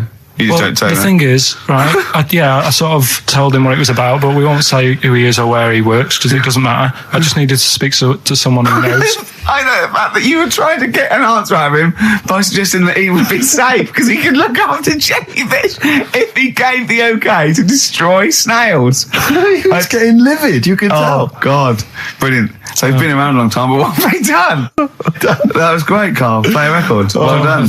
Bit of Amy, man. Oh, I'm obsessed with this song, Red Vines. It's brilliant. When we were talking to Carl in the week, the thing we were talking to Carl is that you come up with something that's sort of like quite innocent, and he goes, well, once, right? And you realise that it's comedy dynamite. He doesn't know it, but we want to go save it. And he let out you were filling in a form, weren't you? It was all like your girlfriend thinking you're a div.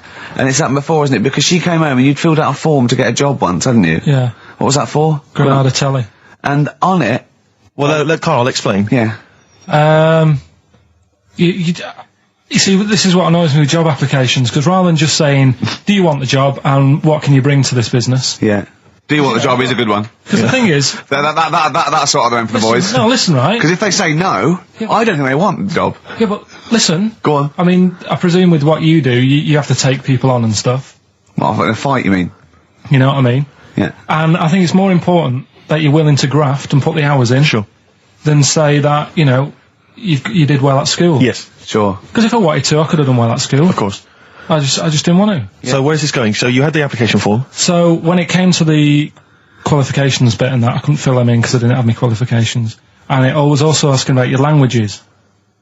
And I put down English quite good. English quite good.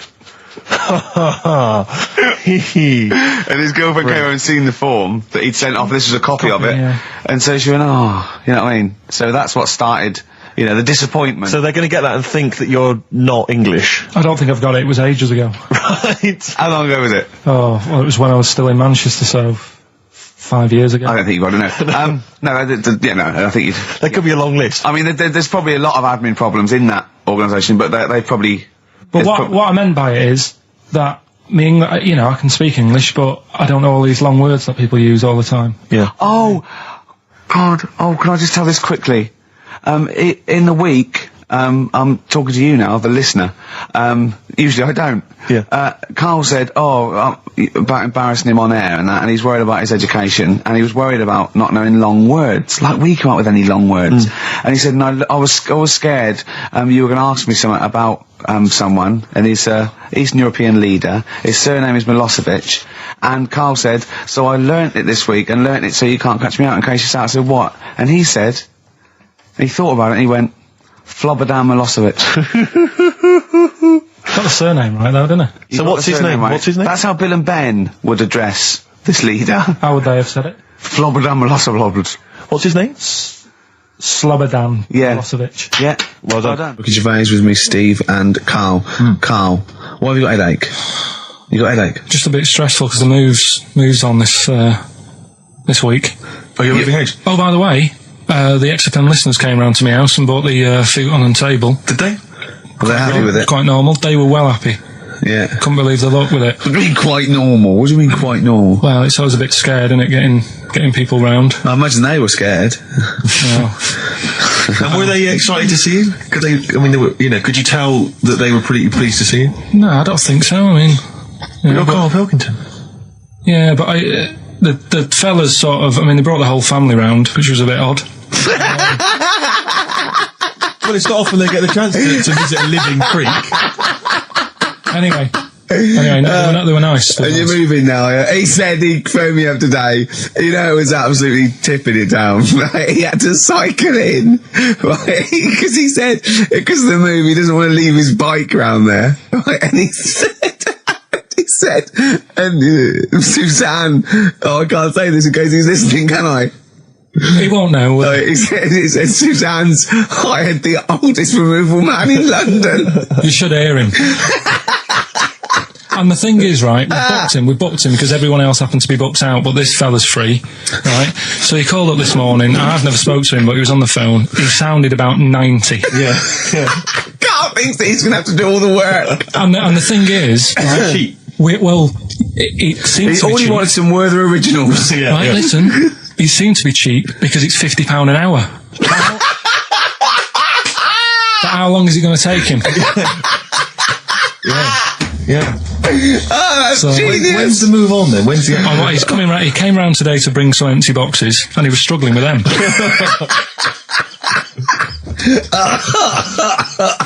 So it actually happens on Wednesday. Oh God. Anyway, so Rick, I noticed that you were laughing and almost had a heart attack. Doesn't bode well for the boxing match, does it? Cough at the moment, and I've had my Lemsip. Oh, that was great. That was very, very funny. What a wonderful clip that was. I enjoyed it. Do you remember that? Yeah. Wow. It was a few weeks ago, wasn't it, really? I mean, I think it was last week. we'd have to have very, very bad memories not to remember That hilarious clip. I'd like to hear that again maybe in a couple of weeks' time when I'm away. Yes, absolutely. It's embarrassing, isn't it?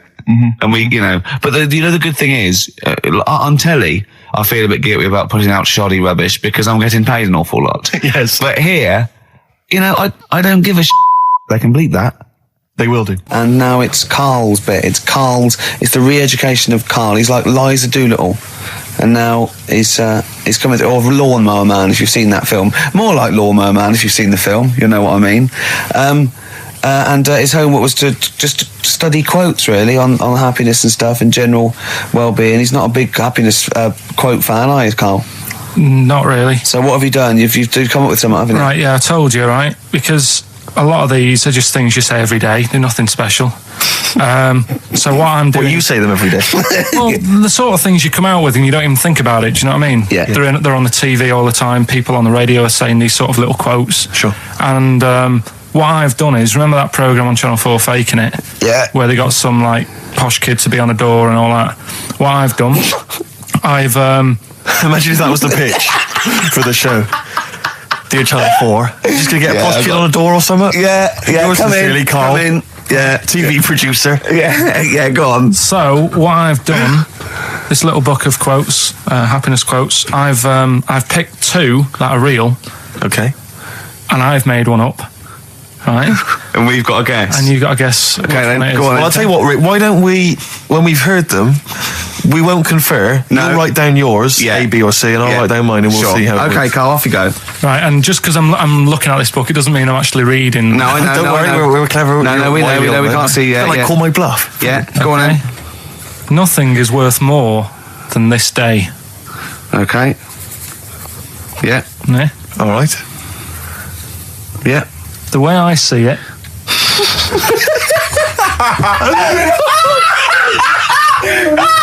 Oh God! My head's gonna burst. no, hang on. My head's gonna burst. No, Hang no, on. this might not be Carl's. It might not be. How do you know I haven't tweaked them a little bit? Yeah. Good Okay, point. fair Good enough. point. No, good point. The way I see it, if you want the rainbow, you got to put up with the rain.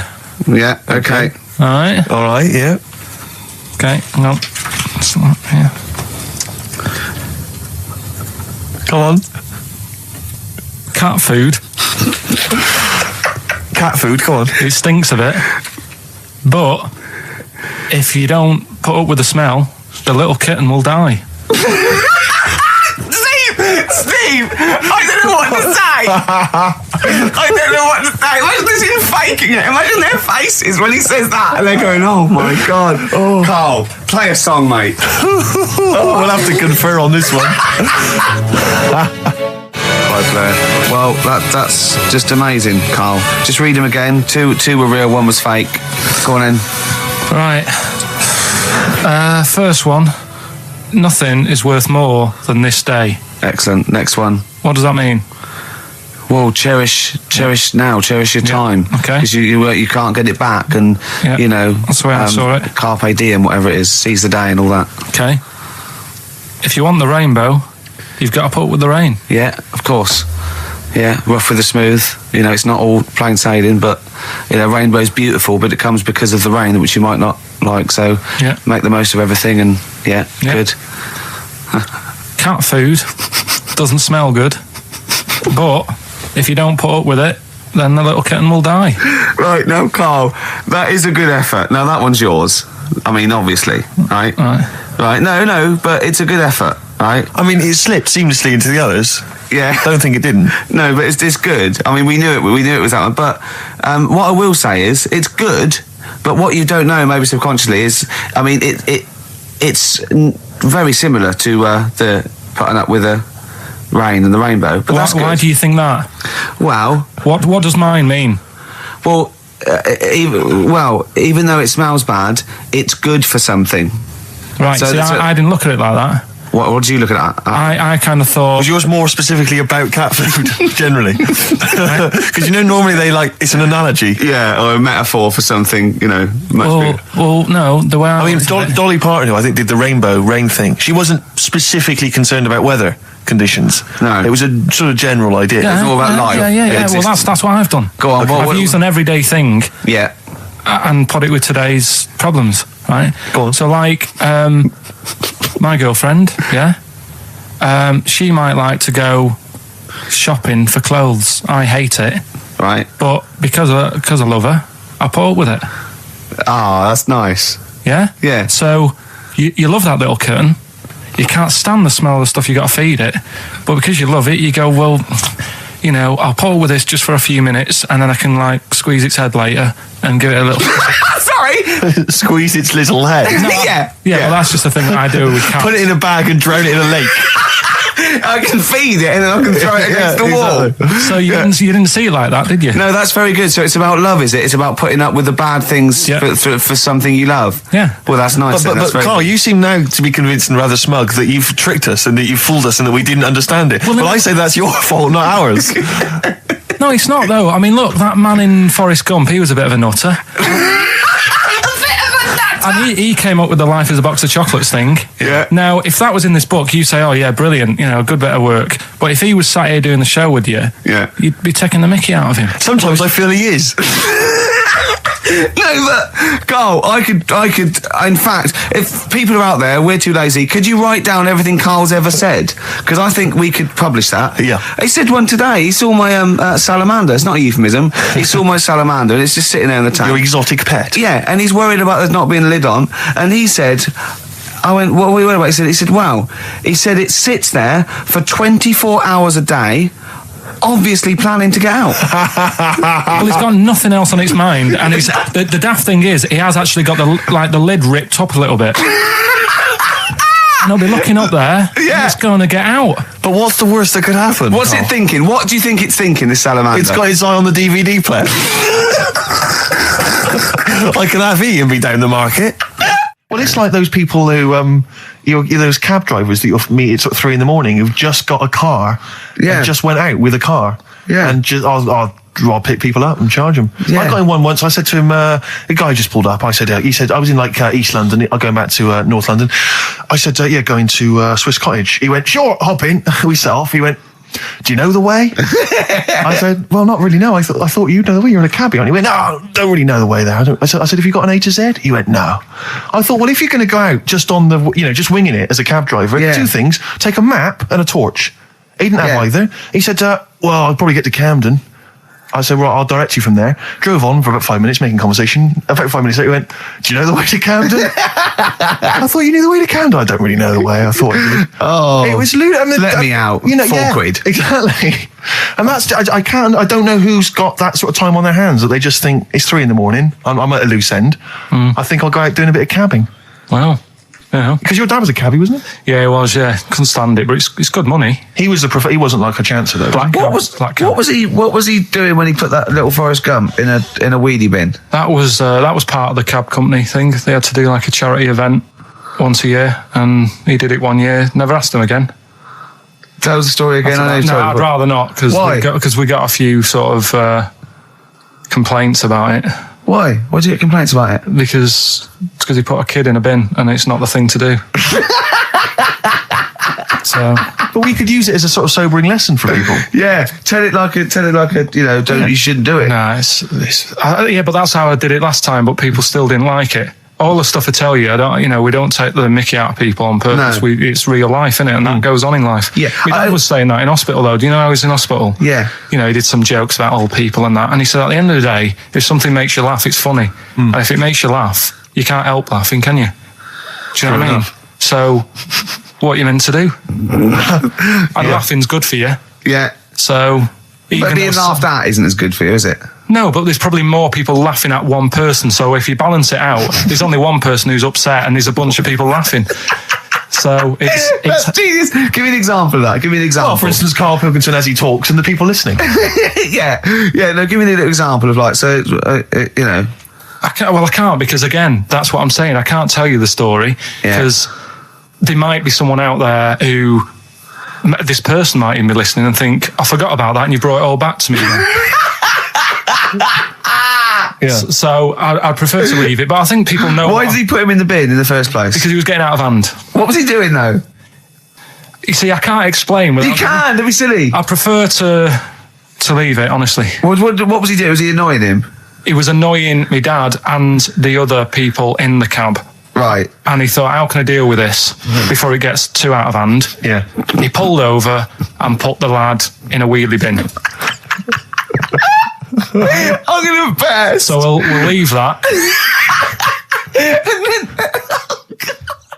I remember I was on I don't know if this is alright to talk about. I mean, it happened, so, you know, not worried It's about alright to talk about. Everything's alright to talk about. But I was on the train, right, coming from Manchester back to London, right? Yeah. And got on it. It was like a Friday night. And it was heaving, you know, like the last train is and all that. And absolutely chocker, right? Yeah. So I'm walking through the carriages, thinking, oh, is he in his seats anyway? Anyway, everyone's like, it's heaving, right? It's people stood up in the doorways, you can't get in the toilet and all that. There's not going to be any chair knocking about. You know, so walking through, and anyway, I see this one empty chair sort of in front of me, right? I think, oh, why ain't anyone sat there, right? I'll just rush to that, get I'll get myself a seat, plonk myself down, right? And sort of turn round, you know, see who I'm facing, you know, see who you're sort of having a chat with. Little fella there, right? Little, Down syndrome kid. Right. Sat there. And he goes, all right. And I thought, oh, right. Not bad, but do you know what I mean? They're always talking, aren't they? If you ask a lot of questions. Right, so I was like, oh, here we go, 2.5 hours. And I couldn't get up because the thing is, that's obvious. Sure. Right? So that's like mean. I'd never want to be mean, do you know what I mean? No. At the end of the day. So anyway, so I think, I know, I'll go to sleep. Clever. Right, so I shut my eyes and he leaves me alone and that. So then my phone goes and I think, right, what do I do? Do I ignore it? Or do I open my eyes and see what it is? Anyway, I open my eyes, it's Ricky calling, constantly. About nothing, probably, actually, thinking about it. It wasn't even worth answering, right? So anyway, I'm awake now, aren't I? So he's like, hello? And I'm like, all right, mate. And he says, you're muscly. You're right. Oh, God! And I said, yeah. And he goes, you know, why? So I said, no, just am. It's, again, stressing me out because I was thinking, why am I muscly? I don't go to the gym. And, you know, I mean, I'm not muscly, I'm in good shape and that. Well. So then he wants an arm wrestle. On a crammed train from Manchester, so I've got another hour and a half of this. When you talk back, he'd soon have got up and left. If you'd have started asking him questions, he'd have got up and left with the drivel you come out with. So anyway, do you know when you're under pressure, you're thinking, well, he's said that I'm muscly, right? So do I do it or not? And there's people watching, you know, not joining in, not sort of having a laugh and that with me, just like watching but pretending they're not. Oh, and I'm at one of those table seats, and he kept saying, come on, I want to arm wrestle. So, and he was getting loud, and I thought, oh, I best just have an arm wrestle. What do you mean? What do you mean? I best just have an arm wrestle. Well, what do you mean? Get it over and done with. I had to. If he's going to keep asking, I had another hour and a half on the train. Oh, God. So anyway. Oh, my God. I'm thinking who won. Well, I'm thinking, were people putting bets on? How was it working? It was stopped, and just as well, really. What do you mean it was stopped? So violent was it getting? No. He was winning. I was struggling a bit, right? Yeah. And he was really like, you know, taking my arm down. And then he sort of let go and started laughing. And I thought, thank God he let go, because I would have made, you know what I mean? If I lost that, everyone's in the train looking, and all the rest of it. It's suddenly serious to him. He's got to win this. Anyway, Pilkington. But then he just, then we were chatting about favourite food and that. He liked sausages. And I said, you know, he said, do you like sausages? I said, yeah, they're all right. I like a bit of Chinese and that as well. And he was saying, oh, I can't have Chinese. Not allowed Chinese. Why? Don't know. He just said, it's not allowed to have it. But yeah, I had a good long chat about stuff and that. But so you enjoyed it in the end? In the end, it was all right. Yeah, it's just. What do you expect? Okay. No, but it's that thing, isn't it? It's always whenever you're faced with something different, it's always awkward, isn't it? And that's the thing. You're talking about him now, are you? And I think I did all right because everyone else was ignoring him, but I probably made his day pretty good. Yeah. We were a nice bloke. I like the idea that newlywed couple are probably thinking that's going to be a similar journey down to Cornwall. This is the Best Of Show on XFM 104.9. I'm Ricky Gervais, with me, Stephen Merchant. Yes. I hope you're enjoying the best of. I'm amazed that these are the highlights and that we've strung it out this long, Rick. But the good thing about this is, we're not here, we recorded this a couple of weeks ago, just the links, right? This has taken us about 10 minutes for the whole show. We get paid the same. Why don't we do this every week? That's a great idea. High five. Listen to this clip, it's brilliant. Okay, what's the next one? What's the educating Well, Ricky? I don't know. See, like I say, I was looking around and there's stuff that is interesting. Right, I was looking on the web. But there's no point. Well, it's just that I found one about What's the point? about a lad who 8 years old, but he's still breastfed. Now, I don't know if you can get anything out of that. Is that what his mum said?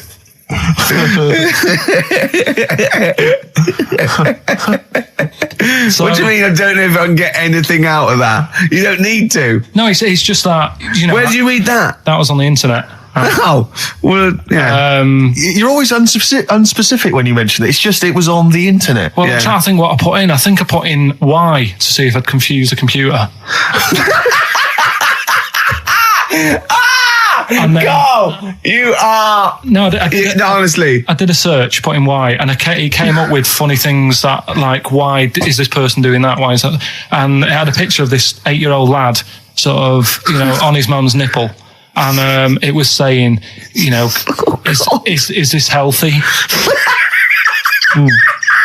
You sure that wasn't asking you that question? What?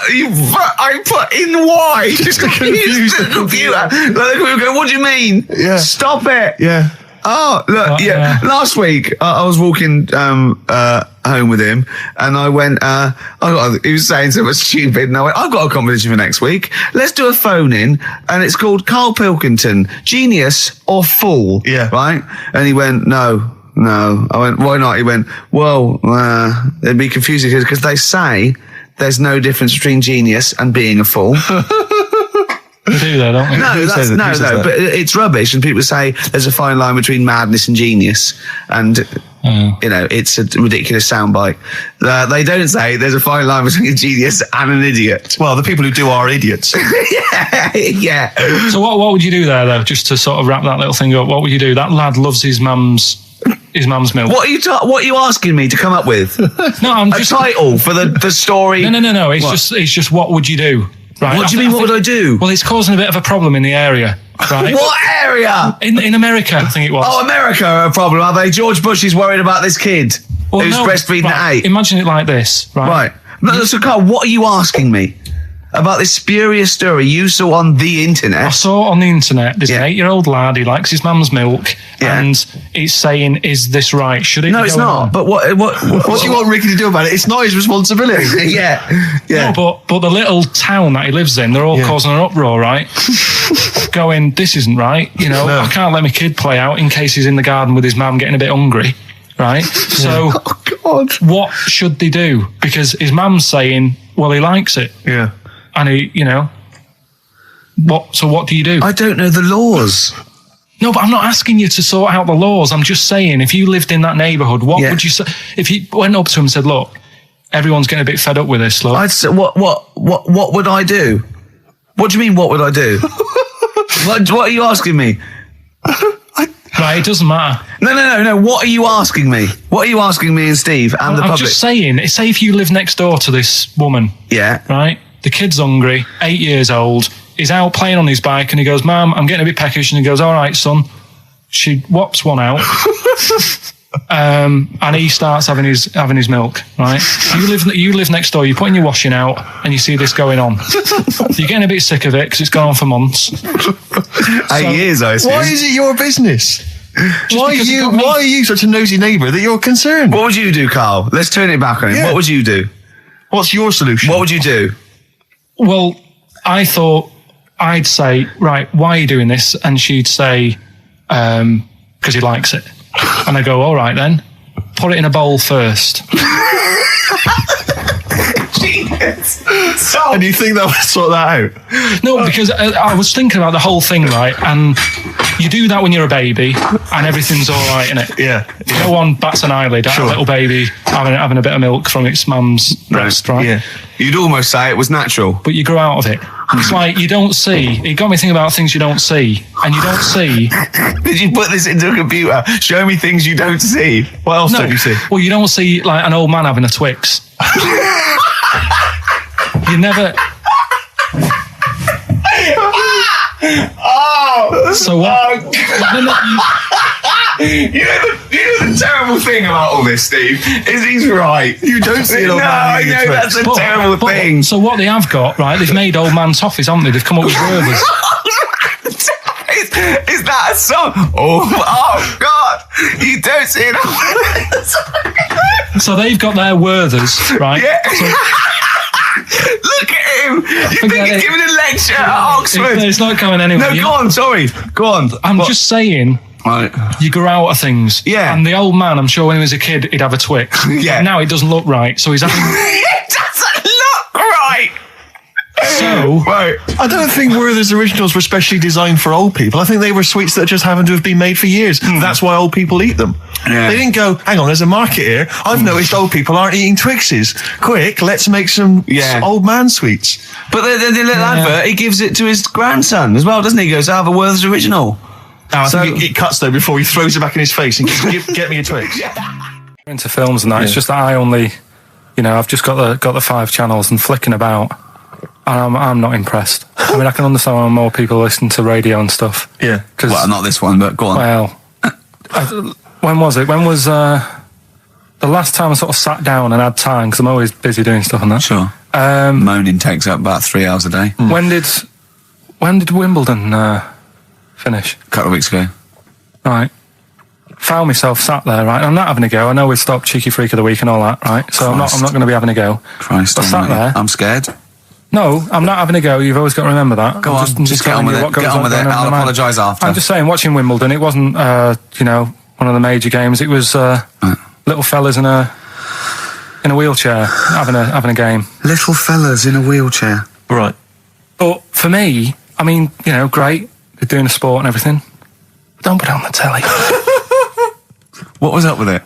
There wasn't like a rally going on. No, do you know what I mean? Do you know normally, like with the well, not to Endman, but with some of the other with some of the other players and that, they're playing for ages, aren't they? It's like, who's going to win this and that? Yeah. None of that. It was just like, hit it, net. Oh Christ! Oh God! I don't know what to do. And people were like sat there watching it as well when they've got other games going on in there. That's what I couldn't understand. If you've paid your money to get in. Yeah. I mean, like I say, good on them if they. Do you know what I mean? But it would have been.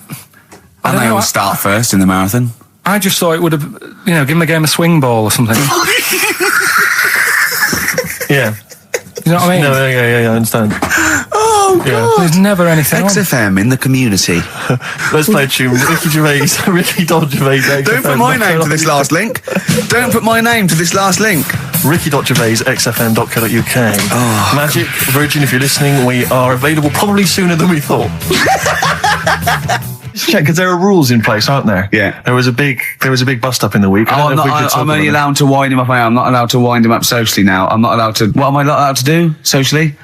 I think squeezing the head socially has been crossed off. Right, okay. And I agreed to that because it got to a head where, Carl was really upset and he was thinking of just giving it all in, weren't you? Yeah. Yeah. Why was that? Because you were just winding me up too much. Yeah. I mean, do you want to bring it all up again? I don't mind. What was I doing? It was just. I should say now that there was a conversation where we were all sort of really walking on eggshells. It was frosty. It was a conference call, and Carl was on one end. And I'll tell you, I was very much a media. I was very much a UN media here. What do you think of that? It was difficult to sort of keep it serious when I'm saying stuff like, "I'm sick of you putting a Burger King bag on my head." Do you know what I mean? Yeah. There's a part of me that's like, I can't believe we're doing this.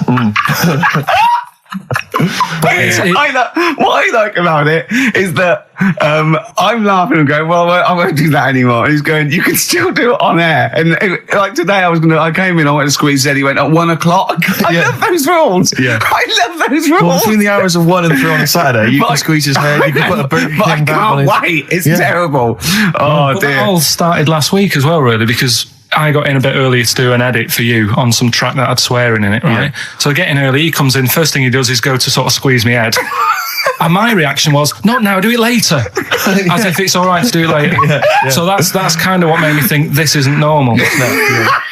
We should just point out, when we say squeezing your head, what exactly does that mean? I put my hand on the front. I do 2 experiments, right? Yeah. One is the side, because you can crush an egg sideways, so I think that's more dangerous. Right. And I actually put my elbows out, and I pressed like a vice, and I really go for it until it really hurts. And the front one it shouldn't hurt so much, if my experiment's right. I don't know.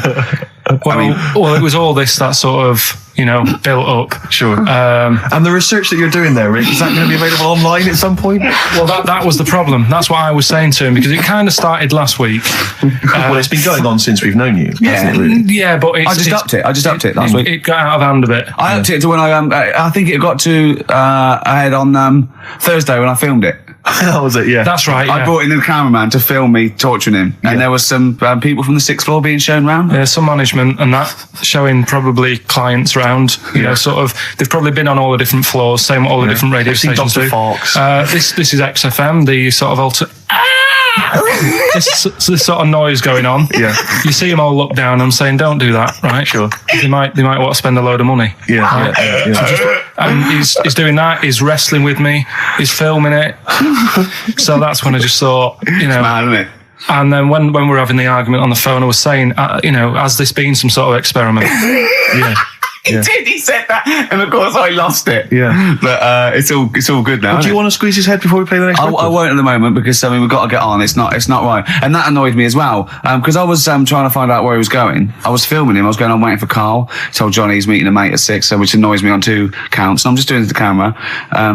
So I'm gonna follow him and just turn up and go, all right, where you been? But then when I came in, he went, I'm meeting a mate, and he told me where it was. So I told him that spoils my fun. Of course. You'd want to just track him down. I don't want him to like it. Yeah. Which is sort of pulled the rug under my carpet now that he's going to let me do you know what I mean? It's just, it's a little bit annoying. This is the Best Of Show on XFM 104.9. I'm Ricky Gervais, with me Stephen Merchant. Yes. I hope you're enjoying the Best Of. Have you got some educating, Ricky, for me? Got some education. I need some education, Carl. I desperately need some education. I want to learn about Chinese kids that are born hairier than average. I want to hear about deaf girls that can hear after their mum hits their head against a wall. These are the things I need to know. I mean, I don't wish to be disrespectful. He doesn't look like a genius. He doesn't look like But then I don't know what a genius looks like. Exactly. So, Steve. I don't want to be an Look at Einstein.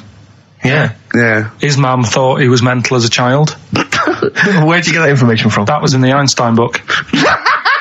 Well, it was in the Einstein book, then it's presumably true. Which Einstein book is that? Theory of Relativity? The big book of Einstein stuff. Oh, yeah. Yeah, the big bumper book of Einstein stuff. It's for a coach trip, and you have to fill in E equals MC1 squared, 2 fish, or 3 hello, and then it's multiple choice, and you fill it. It's great. It's Did his mum think, A, he was a genius, B, mental? Most people go for A, but it is in fact B. She thought he was mental at the age of 28.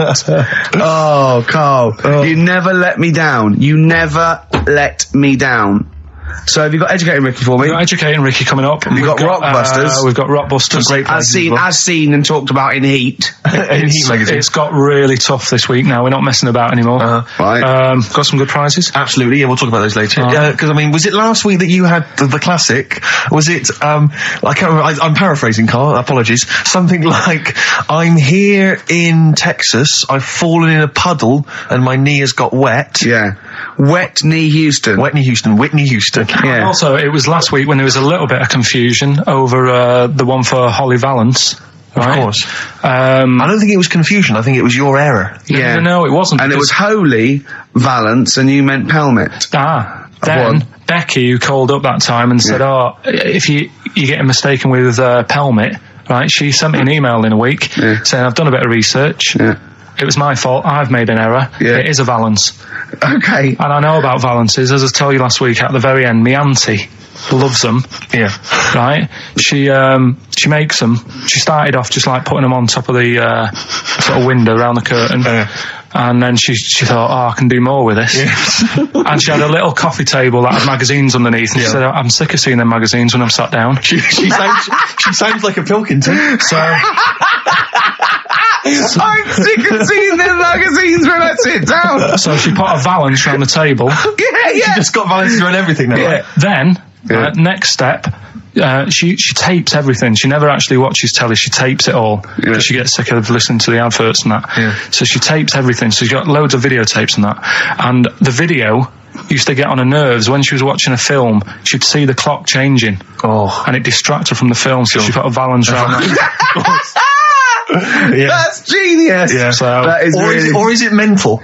Only Mrs. Einstein can tell I us. don't know. She's even made her little Jack Russell look like a hovercraft. Yeah. No, if you He's stand still, great. that's So it. everything's got a balance. If you go round and you stand still for too long, the chances are you get She'll a put a balance around your head. Yeah. This is this is Auntie Who, Auntie Nora. and this is the one that farted for 5 minutes. She did. Lest our listeners forget. Lest we farted forget. for 5 minutes. Called his mum, saying I'm farting. 2 minutes into the fart. She's about 2.5 minutes in. Yeah. Right. Okay. Right. The results of We ain't got a winner for the first time. Yes, we have. We've got done this loads. feature for. We've got loads of winners. No, we haven't.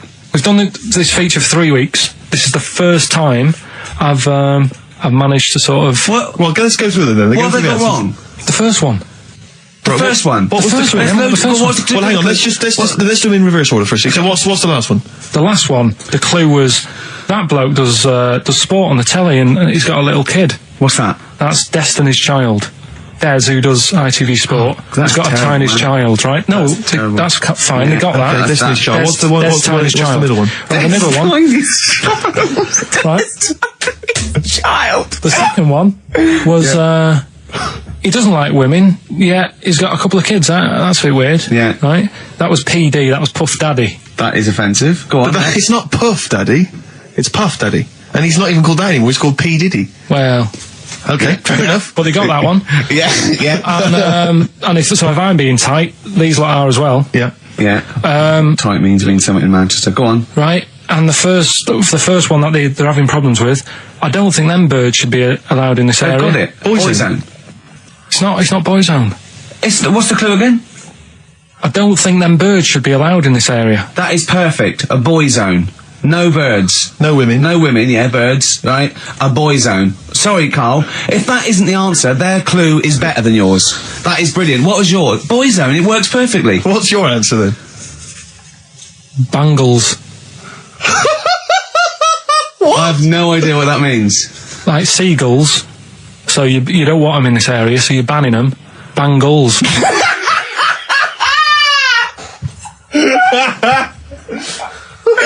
Oh! Well, give it to boy zone, because boy zone's better.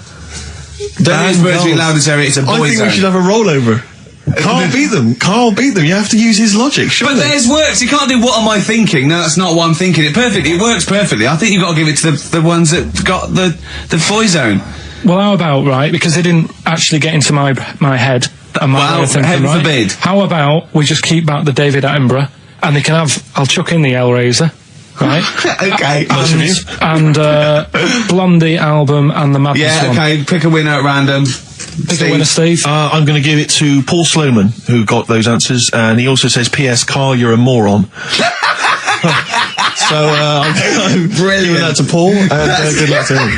Right, well, He's got a crazy night tonight. If we can rush these over to him, he's got a cracking Saturday night. well, if I'm a moron, I might get your address wrong when I send them to you. Oh, Coming right back at you, Paul. Yes. Right. Bit of David Bowie. When's that ever hurt anyone, Steve? Never.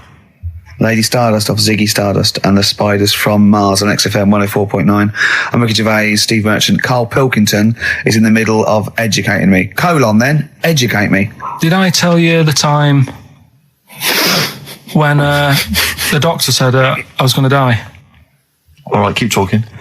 Right, ages ago, must have been about 15, right? And at lunchtime there was this. We used to have a choice of stuff to do at lunchtime, right? We used to have like a burger place that had an arcade machine in it, right? So we used to go there and play on that and have a burger. Or there was this baker's, right, that my mum worked at, and did great cakes and stuff, right? So she used to like bring some home and that, but she couldn't always bring them home every night because, you know, they'd cost money, and she used to get them for free. And they used to say they'd rather chuck them away than give them to the staff because there's a chance that the cream might be off. Right. Right, so they used to chuck them round the back. So I used to go around the back with my mate and eat a load. Brilliant. Scavenging, eating out of bins. No, it wasn't out of bins. They were still in trays, but they just stacked them up near the bins, right? So this got out. I mean, it used to be chocker. Once the school found out, everybody used to go there, and it'd be like, well, have a cake. The headmaster crawling through, fighting the kids off. Right, so I'd have, like, you just eat, I don't know, 6 jam donuts or something, and then you'd spend your dinner money on the arcade machine. Brilliant. Right? So it was a good afternoon, really, right? So you'd do that, and this one day I must have had 6 or 7 jam donuts, a few Congress tarts. What's the Congress tart? I love them. It's me. I can't get them in London, right? So I'd have some of them. And if anyone can get a Congress tart for Karl in London, please let him know. So anyway, this day, that was just a normal day. Do you know what I mean? You'd twice a week, you'd have a load of cake. In your life, yeah. That's normal day in your life. Were the frog boys there with the webbed hands and the big heads? And the horse in the settee? But the day after one of these days, I had really bad cramp in my belly. Right? Okay. I was like in agony, could hardly walk. So I said to my mum, you could hardly stagger to the free cakes. So I was in absolute agony. I said, I don't like doctors, but you'll have to get a doctor in because I don't know what it is. I can't walk. She gets the doctor round. I won't say his name, but he said, well, doesn't look like he's got long left. Blimey. So I was a bit like, hang on a minute, I've only had a few cream donuts. Yeah. My mum was panicking. Sure.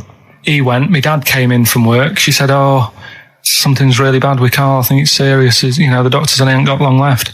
So he said, what? He said that and just left. So she said, yeah. He said, I'll have to call him then. So he called him up, said, what's all this about? Karl hasn't got long left. How long's he got? So he goes, I was only messing. It's just had some bad cream. Can you believe that? Well, the thing is, I like the fact your mum didn't ask any questions. I know. She didn't but go she into doesn't. detail. Can you explain more, doctor? No, I got a shoe off. But she doesn't. I don't want to diss you or your family, but I imagine if I was there, I'd have known the doctor was joking. Yeah. That's all I'm saying. I mean, I sound very arrogant there, but I imagine he went, what's he been doing? I had about 6 cream cones. Oh, right. Oh, wow. He hasn't got long to live then. I'll see you later. Yeah. That's what I think the doctor did. Yeah. I just like the idea your mum just let him go. Yeah. Terrified, thinking, well, I'm not going to probe him. He's that's it then. Dad comes in. Hi, honey, I'm home. Anything happened? The doctor said Karl's going to die and then left. Did he? I'll call him. But anyway, that's why these sort of things fascinate me. It's just gone 4:05. It's the Ricky Gervais Show. That's Steve just doing the microphone, putting his headphones on. Sorry, Rick, I'm not. Sorry, I just didn't give me much time to prepare myself. So No, hang on. a week. Yeah. It was actually a week. I think that's working. My headphones are not quite working. Hang on. No. It's going all right though. Well, not only we haven't prepared for the show. Yeah, okay. I thought maybe people could phone in and give us some subjects to talk about. 0171 580 2000. Yeah. Or they can fax in 0171 580 1234, and they could get like a discussion going, like, what do you think of that Tour de France nonsense? And we could sort of, no, not that. What do you think about, well, it's their idea, isn't it? 0171 580 2000. Quickly, I mean, really, seriously, just get on the phone now. This is my record of the week. Yeah, go on. Yeah, what is it? Exciting? Yeah, it's Foo Fighters. Right, yeah. Walking After You. I'm looking forward to it. It's quite interesting. I think it's quite interesting, Rick, because, it's a very sensitive song, very beautiful song, and I think it betrays something about you, about the inner Ricky. Yeah. Which I don't think we've ever sort of really tapped into before. No, but I mean, I've got something exciting for you as well. Really? Because maybe you can find love too. Because Petru sent in a piece of paper here from, from Mix Mag. Yeah. But it's the personal ads. Oh no, it's not. It's an ad. It's Select. That's an advert. Whatever, Rick. It doesn't really matter, does it? Realism, it makes all the difference. No, move so on. I don't think I'm just making it up. Come on. Right. Lonely, depressed bi girl needs someone of any age to understand. Right? Any age. Right. Well, that fits, your any age. Certainly. Yeah. Ugly freaks preferred. Yeah. Right? Anyone accepted.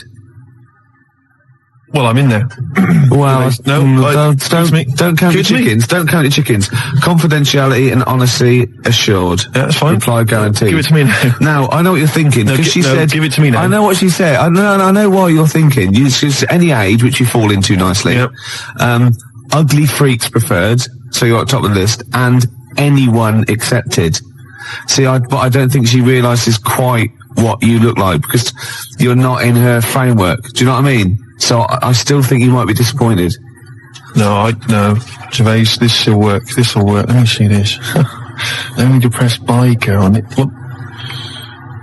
What does that mean, though? Bi girl. What does that? Bisexual. Bisexual? Yeah. Again, I think she means bisexual. Sexuality of any human. Do you know what I mean? Well, all I'm saying, bisexual, Gervais. Do you know what I mean? Am I right? What do you mean? Hey, 3. Yeah, hey, 3 people. What? 3 in a bed. You, a bisexual, and an amphibian. 3 in a bed, Rick. Hey. Hey? But you won't be one of them. It's not going to happen, is it? No. Nearly 25 past for the Gervais Show. I'm Ricky Gervais. Gervais, I know we haven't got much in the show today. We've not really thought of anything to talk about. Why did you just give a time check then? Just to fill it up. I know, exactly. Yeah. But like, why? Do you know what I mean? Because the music, sunny out as well, music was playing, right? And you mentioned it's 25 past 4. We'd never do time checks. How is that useful? What are you expecting? Someone's looking at it, they're going to think 25 past 4. Christ, I should be at my mum's house. I haven't played any good records. I can't learn anything interesting, but thank God he told me what else. I've got to take that bun out of the oven. Well, exactly. You never know.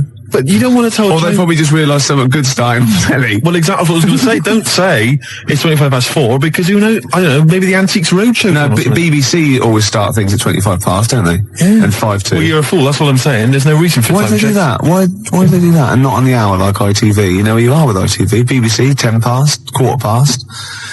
0171 580 2000. Yeah. Why the BBC? I'm struggling. You are indeed. Well, I'll tell you what I'm going to do. I'm going to quickly go to an ad break, which is good. Yeah. That keeps people pretty fixed. Oh, yeah, they'll be desperate. Yeah. They'll be listening to those I'll ads. do a little trial. Watch this.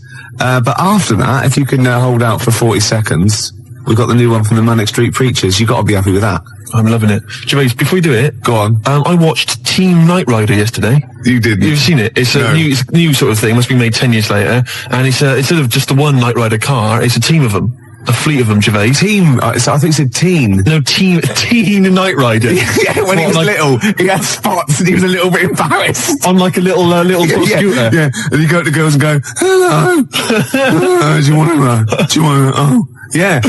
Teen Knight Rider. Teen Knight Rider would be beautiful. That's great, isn't it? Yeah. That'd be great. And Kit goes, what are you doing? Nothing. Yeah. I got him caught in the flies. Get these kits there, sort of explaining how to shave. Yeah. That'd be beautiful. You dirty little. Now that is really gummed up my CD player now.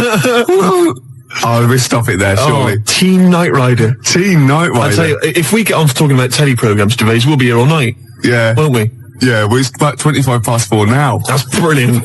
They're disappointed. But listen, Gervais, you know I've always said that you know when a party's going bad when you end up in the kitchen talking about old kids' TV shows. And singing the theme tunes. Exactly. And do you remember Swizzlers? Oh, yeah. And Flying Saucers, yes, we remember Flying Saucers. And Batwing Jumpers. And everyone starts laughing. Batwing Jumpers. Do you not remember Batwing Jumpers? She's retired now. Thanks. Grot Bags. Grot Bags? What was that? That was the Emu. Pink Windmill. Oh, yeah. Talk about gay subtext. Pink Windmill. So I take it with the fact that we're talking about it, we are in the kitchen at a bad party. We're in the kitchen at a bad party. Have we? We've got nothing to talk about. You know, usually we say, we've got nothing, we've got a couple of things and we get up. We've really got nothing, Absolutely have we? nothing. What about that Team Night Rider? We were going somewhere. There must be something. Yeah. Hilarious. Imagine it. What was it? Michael, it's time for school. Oh, come on, I've got bellyache. Well, you're well enough to do that. I have to do that. I have to get rid of my poison. But Team... I wasn't talking about Teen Night Rider. No, sorry, Team Night Rider. You were actually going to tell an anecdote there. Well, no, not really. All I was going to say was that it was great yesterday because there was Team Night Rider, which is the sort of 10 years later, there's a team of people with super electronic cars driving around solving crimes. Yeah. And then it flipped over and there was Butt Rogers in the 25th century, featuring Gil Gerard. Do you remember him? Good-looking fella. Yeah. And Twinkie, all the rest of it, bitty, bitty, bitty. And... sorry, are you on crack? No. No, sorry, have you taken sort of like some real sort of heavy mixture of cocaine and listened to it? What's that? And obviously good-looking fella, bitty, bitty, and no, that's Twinkie. And then I turned... Why are you What are you talking an impression of Twinkie, the little robot. The robot? The little Oh, the little robot! Oh, yeah, the little silver robot that went biddy biddy biddy. It's as simple as that. I'm not trying to corrupt you. I'm not trying to get, confuse you. Oh, go on, yeah, okay, it's fair enough. I'll take all I'm saying is, great TV shows there that we forget, We're in the kitchen, we are, We're in the kitchen. But everyone else has left. It's just us two. It's just you we and could I. go home. We could go home, but we're still enjoying it. Yeah. In the kitchen there. Yeah. But what I was going to talk about is, there's a lot of TV shows. There's a lot of TV shows, Gervais, that we know and love and we remember. Yeah. But a lot of films, right, that became TV shows. MASH, obviously, the big success. Do you know, Gervais, I read about this yesterday, fantastic. Do you know that they made a TV show, right, in 1982 of Casablanca, right, featuring David Soul. As what, Rick? As Rick. What a fantastic TV show. That is fantastic. It'd be Casablanca, and you'd have a picture of him, wouldn't you? And every week they'd find a different reason for him to say, "Play it again, Sam." And lovely Patty Coombs as his Liza, whatever. Oh, that was fantastic. Mr. Rick, I'm not playing backgammon for money. Play it again, Sam. It'd be great. Every week, whatever it would be. I don't know what they're different contrivances. It's like a catchphrase. Oh, that'd be fantastic. Great, wouldn't it? Bobby Crush as the bloke on the piano. You must remember this. Oh, fantastic. Every week he gets an excuse to play it. That is Well, once, right, I was looking through, right, and there was that TV show called You Must Be the Husband, right? Yeah, it was called You Must Be the Husband, and I'd never seen it before, and me and Jan watching it, was just flicked over, we saw that we were going to watch something else, and it just ended with the waiter coming up to one of them and going, you must be the husband. And we thought, do they have to remember that every single week? Deary me, that's like a hard work. I tell you. Yeah. Putting catchphrases in TV shows, hard work. David Soul. Oh, that is fantastic. Dave Hutch. Who played Victor Laszlo? I don't know anything else about it. If anyone's ever seen it, please give me a call. What a fantastic show that would be. Oh, I know who played Victor Laszlo. What's his name? Rodney. What's his name? Nicholas Lyndhurst. Nicholas Lyndhurst. He'd be great, wouldn't he? Nick Berry. Nick Berry. That'd be beautiful. Oh. And I'll tell you what it would be. It would be, they'd be on a golf course and Sam would miss a stroke, wouldn't he? And they'd just go, "Oh, play it again, Sam." And everyone else would laugh. It'd be beautiful. Oh, baby bird, if you'll be mine. We can keep this cup forever now. Yeah. We're in the kitchen. Yep. Should make a cup of tea. Apparently, Steve, who says this? He doesn't say play it again, Sam. No, I know he doesn't. He says, go on, play it, Sam. I know that, you stupid toss. Oh, for goodness sake. I studied film for 3 years, for Christ's sake, Gervais. Of course I know that, but it's the TV show. They're bound to have made the same mistake, aren't they? Of course that. You can do an academic subject then. Of course. Oh, I can't. Well, I'm sickened. I'm sickened. Because everybody knows that, Gervais, and yet he's come out and he's spouted rubbish. Oh, I'm just... Oh. He thinks it's a good show. Oh... God, I'm disappointed. Oh, I'm so angry. He likes the show. I'm so angry because everybody thinks I'm an imbecile. Well, yeah. Well, fair enough. Yeah. No, because I was going to mention a couple, because I came up with a couple of my own TV shows. Go on, yeah, so I've got a few. Have you come up with your own? Yeah. Have you talked about this in the past? Well, yeah. Oh, yeah. When they have a cliche in the title, and that's the... that's what we came up with. Like a touch of frost, and it's his name. I know, I love it. Yeah. But my favourite, this is one I came up with, right? It was called Lady of the Night. Right, but that's night spelled Knighthc, right? Yeah. And what is clever about it is, what it is there's a knight, right, a knight of the realm, okay, but it's set about sort of 1870 or something, sort of Sherlock Holmes era, that sort of thing. And he's a knight of the realm, was it Sir Johnson or whatever? And he's a knight, whatever. But he doubles up as a private investigator, right? Yeah. And he's got working for him a prostitute. Yeah. Right, who's also a private investigator. Yeah. And it's called Lady of the Night, you see, and it's double meaning because she's a lady of the night, and she's a lady of the night. It's a night. It's fantastic. Brilliant. And they go around, but seriously, they go around investigating crimes, sort of Whitechapel and stuff, and it's brilliant because obviously she's a prostitute, or whatever, and he's a knight, and there's a bit of sexual tension, Gervais, obviously, and obviously got all the Victorian elements and everything, and obviously they can't associate with one another openly in the streets because that would be, he's obviously got to maintain a certain reputation. Yeah. So it's Lady of the Night. There's all all the intrigue and tension. What do you think about You that? thought this through. I thought that through. That is fantastic, using all your technical knowledge Yeah. and your film study and your... Yeah. I came up with one, Go on. starring naughty Samantha Janus as a nun with Diana Rigg as a Mother Superior, and it's called None the Wiser. That's beautiful. And they're naughty. And the great. And the None the sequel, Wiser. she gets pregnant and she has to go and work in the kitchen, right? And that's called Nun in the Oven. I was going to say. Yeah. Of course it is. Yeah. Of course it is. Oh, that's beautiful, Gervais. Remember Ray Cooney, that thing in the 80s when all those had those farces on, and basically what he did was substitute the word life for wife. He had run for your wife, right? And wife begins at 40. Beautiful. Doesn't make any sense, does it, grammatically? No. I just thought of one like, I said to Claire a few weeks ago that it would be like a stage play and there'd be loads of people jumping in and out, like, of hospital beds. But in one of the beds, one of the wives, she just wanted to die. Because had no quality. And it's whose wife is it anyway? That'd be good, wouldn't it? That's nice. Yeah, Brian Rick. Oh, that'd be beautiful. I love that. Touch of frost. It's so clever. And the other one is, loads of lawyers with their wives jumping in and out of bed with just underpants on taking drugs, and it's this wife. That's beautiful. Yeah? That's great. That's a nice touch. So let's have some competitions then. But you know, I've got a whole game show as well, which I could mention. Go on. Do you want me to mention it? Well, should we play Blue Oyster Cult? Their classic song, Can I Don't just say, Fear the Reaper. I've got a game show, right, that I came up with, okay, and it features me, but I think it could be perhaps a vehicle for yourself, Gervais. Yeah? What's All it right, called? I'm going to tell you, it's called Ricky Gervais Meat Rations, Right. and I like it already. You like it already? Because there's a part in there for me. Yeah. Could I play the Ricky Gervais? Yes. Yes. Fantastic. It was originally called, basically, let me just summarise very briefly. I'm not going to tell you all the games, but it's basically recreating the heady days of the war. Right. That's fantastic. It's beautiful already, isn't it? It's got the nostalgia thing. I've got a game as well. But it was originally going to be called Ricky Gervais Fag Rations, but apparently cigarettes weren't rationed in the war, so it's called Meat Rations now. Excellent. And I'll tell you some great games. My favourite is, what's it called? To be perfectly Anne Frank. It's a great game. It really is a great game where you've got to pretend to be Anne Frank and hide from sort of snooping Nazis. Oh, that is fantastic. It's a great game. And there's also, of course, let me go into it. There's also Dig for Granny. Good. I'll dig for victory if you like. And what happens is you're scavenging through rubble, right? Can I just say, and these are copyright. Anyone trying to rip me off? I mean, I've got the Penis Puppet Theatre. Yeah. I've got a stake in this, surely. Oh, certainly. Ricky Gervais Meat Rations. You can have a bit of my Penis Puppet Theatre. That's lovely. Yeah. And I've also got a new game that I'll talk about after yours. It's called Tip the Balance. And it's sort of like a game for 4, and it's like, I'll send it off to Waddington, see what you think. I mean, there's teething problems with it. Okay, well listen, Gervais, look, let's play Don't Fear the Reaper. Let's play that tune. By Blue Oyster and his cult. It's a classic. Yeah, and then we come back and we try and make some money. Let's make some cash. Well, you've got to be happy with that. Blue Oyster cult, Don't Fear the Reaper. Yeah? So go on then. So what other games are in this, Ricky Gervais's Meat Rations? Well, it starts off, there's the sound of an air raid siren.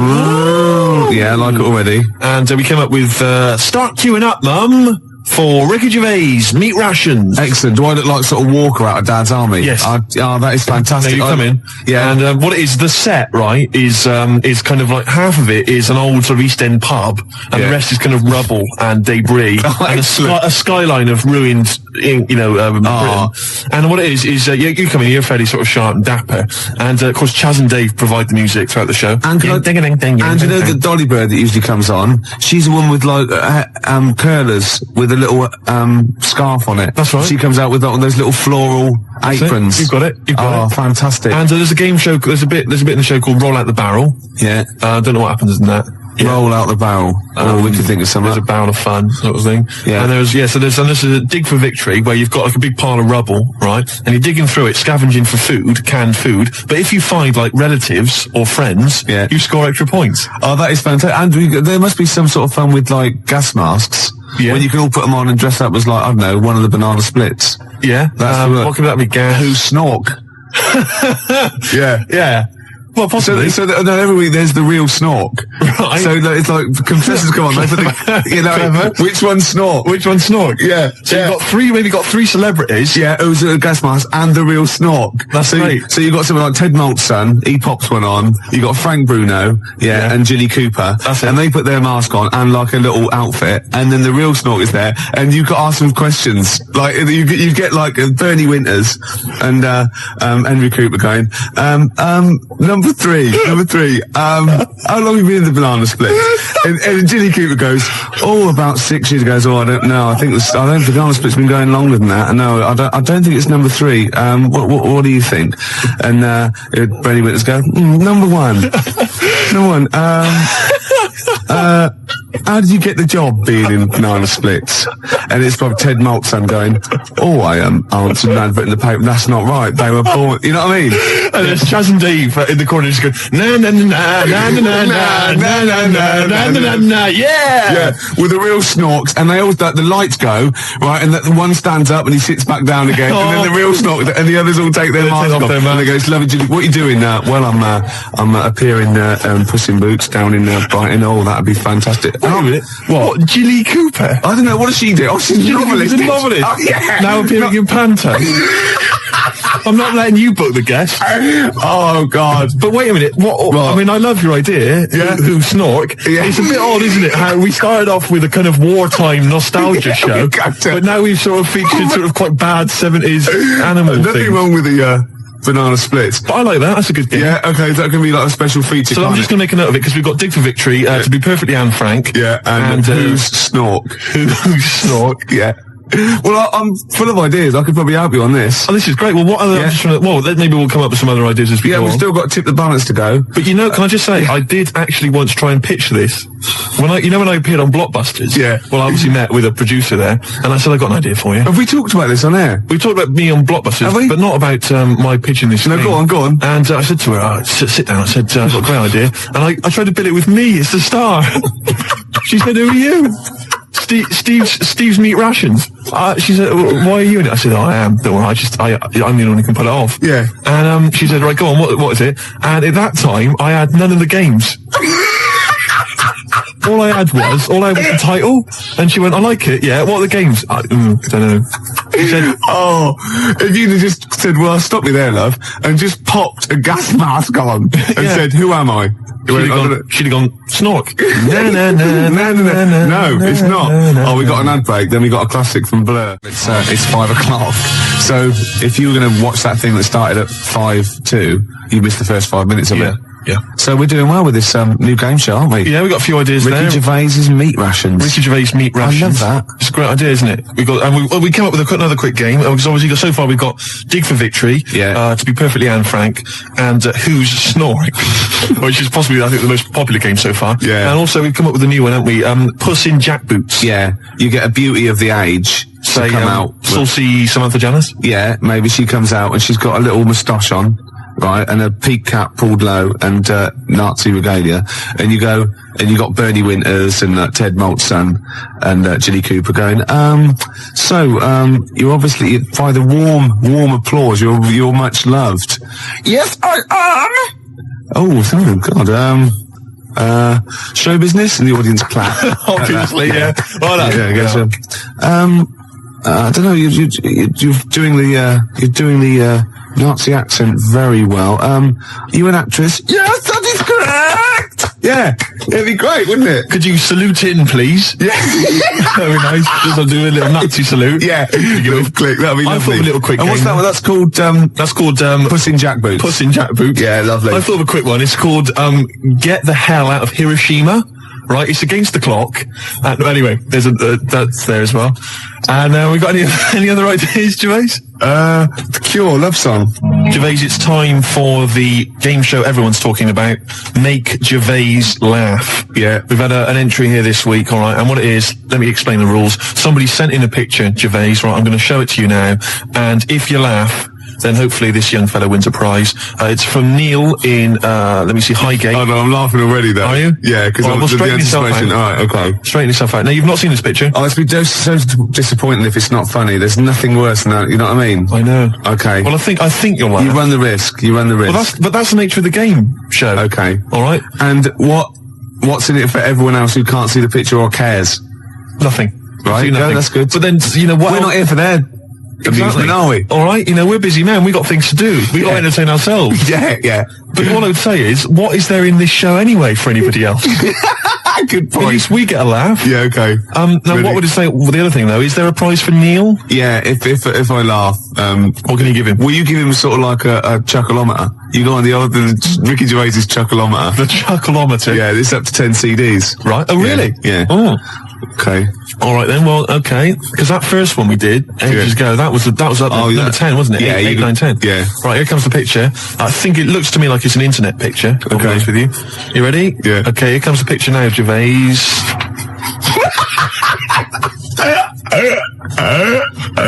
Oh God. Oh, has he done that? No. Now listen. What I'll do is let's play a record, Gervais, and I will.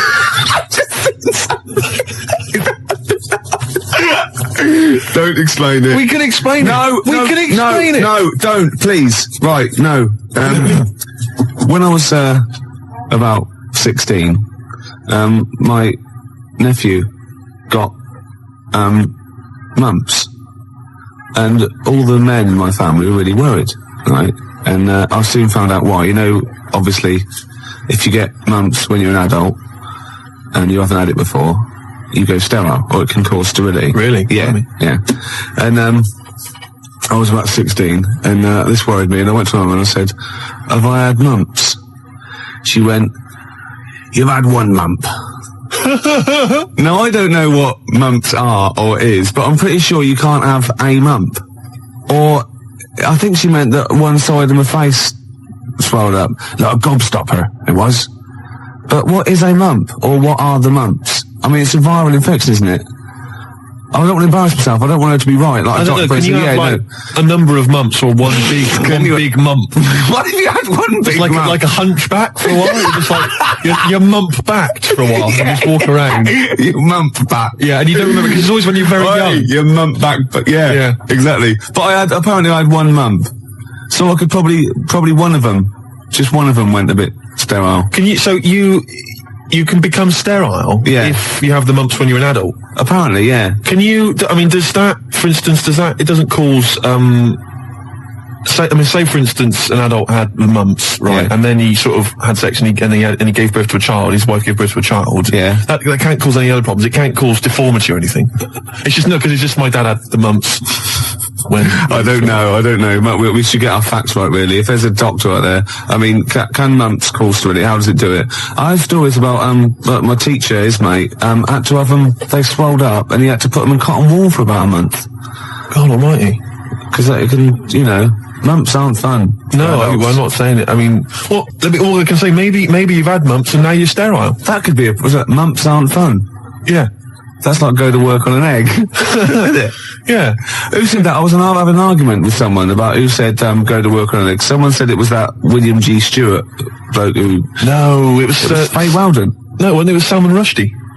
It was. No, it wasn't. No, hang on. No, maybe it wasn't. It was Faye Weldon. It wasn't Faye Weldon. Right. It was either, right, let me tell you what it was. It was either that bloke that wrote A Year in Provence, or whatever it was called. Right. 0171 580 2000. Who came up with the slogan, go to work on an egg? It was either the Year in Provence fella. Who's that? I mean, what his name was, I don't know. 0171 580 2000. Who was the Year in Provence You know that fella who wrote that book, Year in Provence? Everyone read it. Everyone thought it was great. No, his name's Peter or something or other. Right, okay. And I think he definitely wrote that.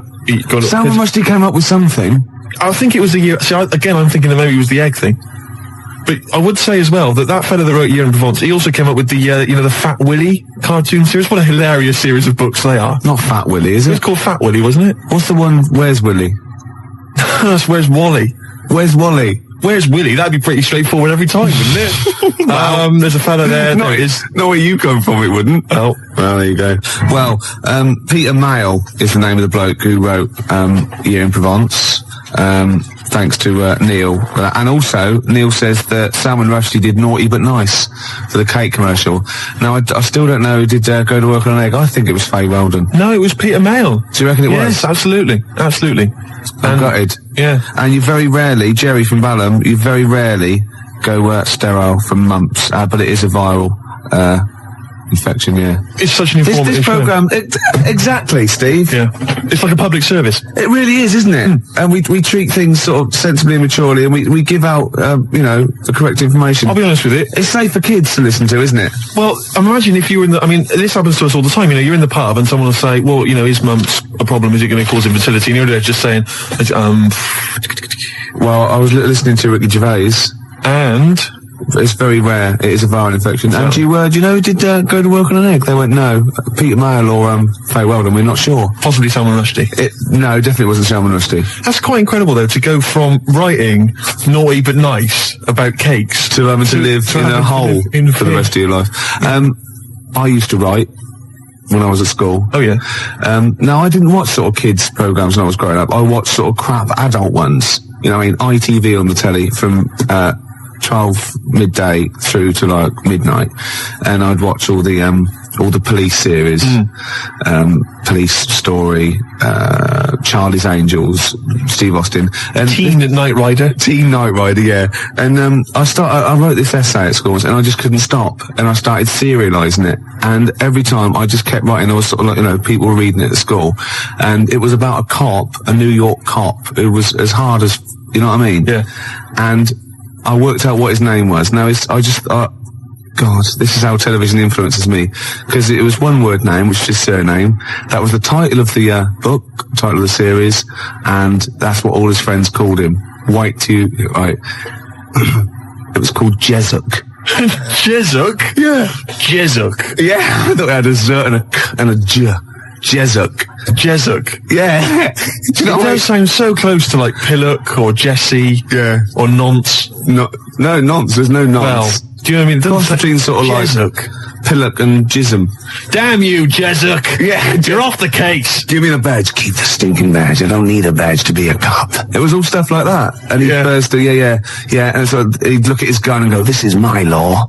Oh my God, it's Jezuk. How did he find us? Jezuk. Yeah, it was great. There'd be shootouts and everything. Oh, fantastic. Let me just ask, did he have perhaps have a broken marriage? He was hard boiled.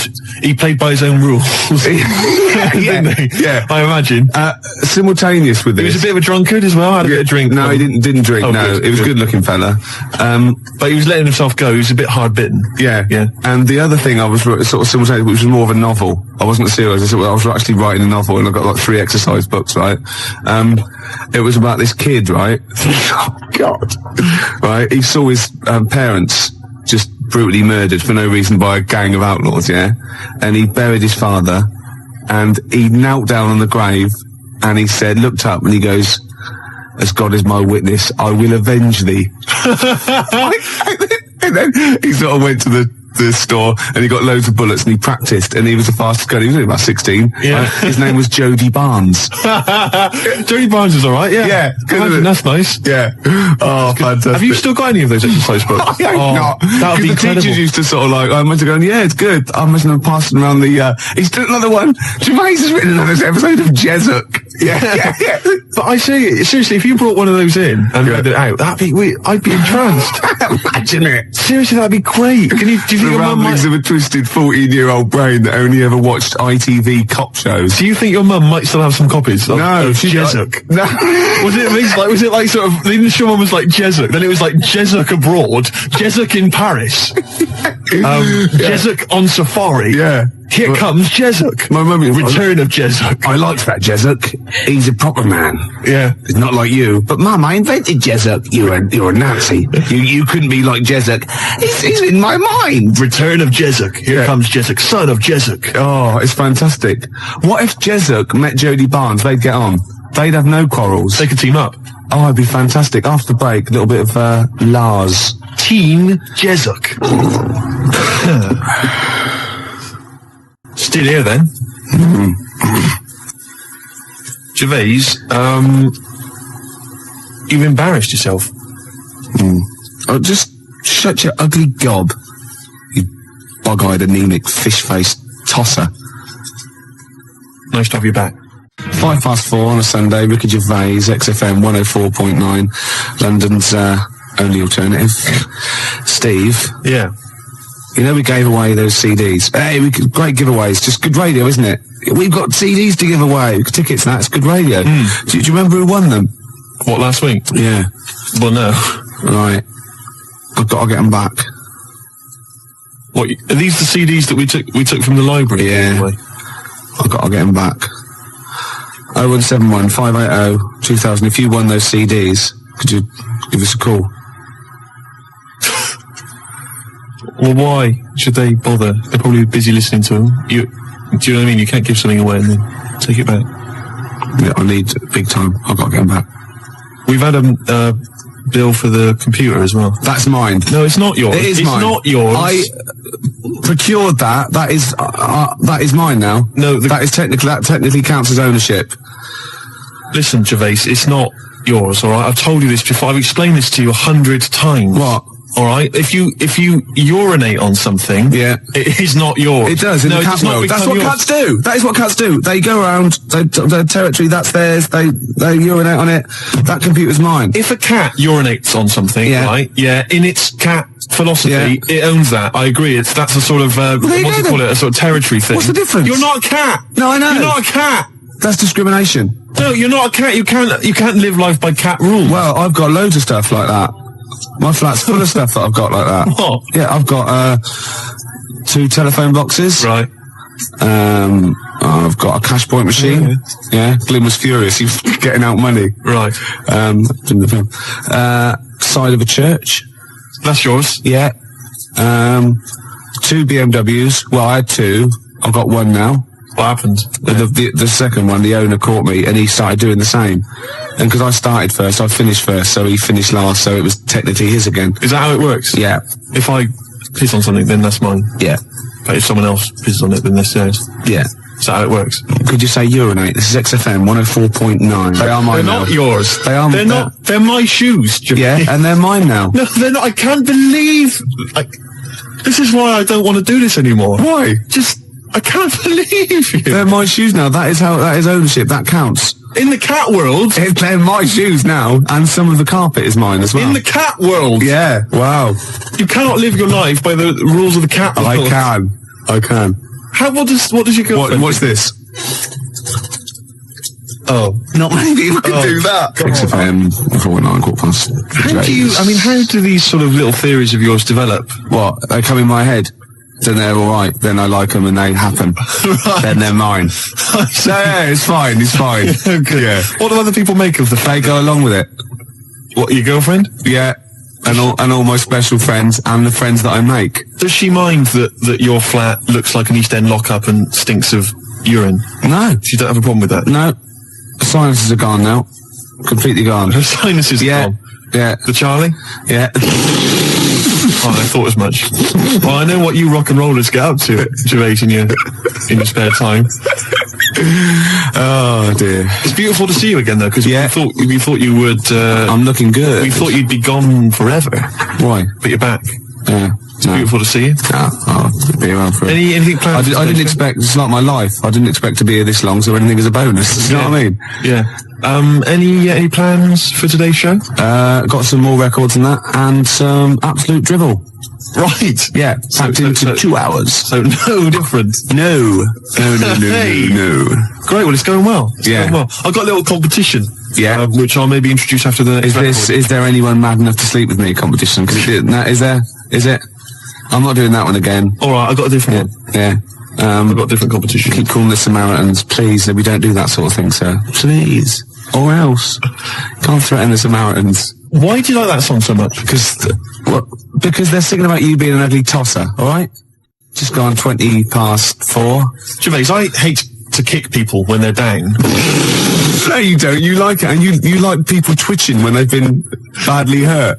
But I don't know how this came about, but I started to consider the songs of Carter, the Unstoppable Sex Machine. I don't know why. Someone was playing one in my house, and we were flipping through the record, the lyric sheets. Fruit bat. Now I don't know when I was in the sixth form, everybody when I was in the sixth form, Gervais, everybody had a Carter USM t-shirt. Yeah. Didn't they? And I imagine you probably... By the end of the 80s, early 90s, all events officers, A&R men. Yeah. What were you doing about that time? You'd have been that was when you were claiming benefit while still working. Yeah. You had the wheelchair and everything. Yeah, the tartan blanket. Nice. Fantastic. Because everybody had a Carter USM t-shirt. I didn't have one because I didn't. No. Do you know what I mean? That wasn't me. It was all a bit cliquey and they didn't like me for it.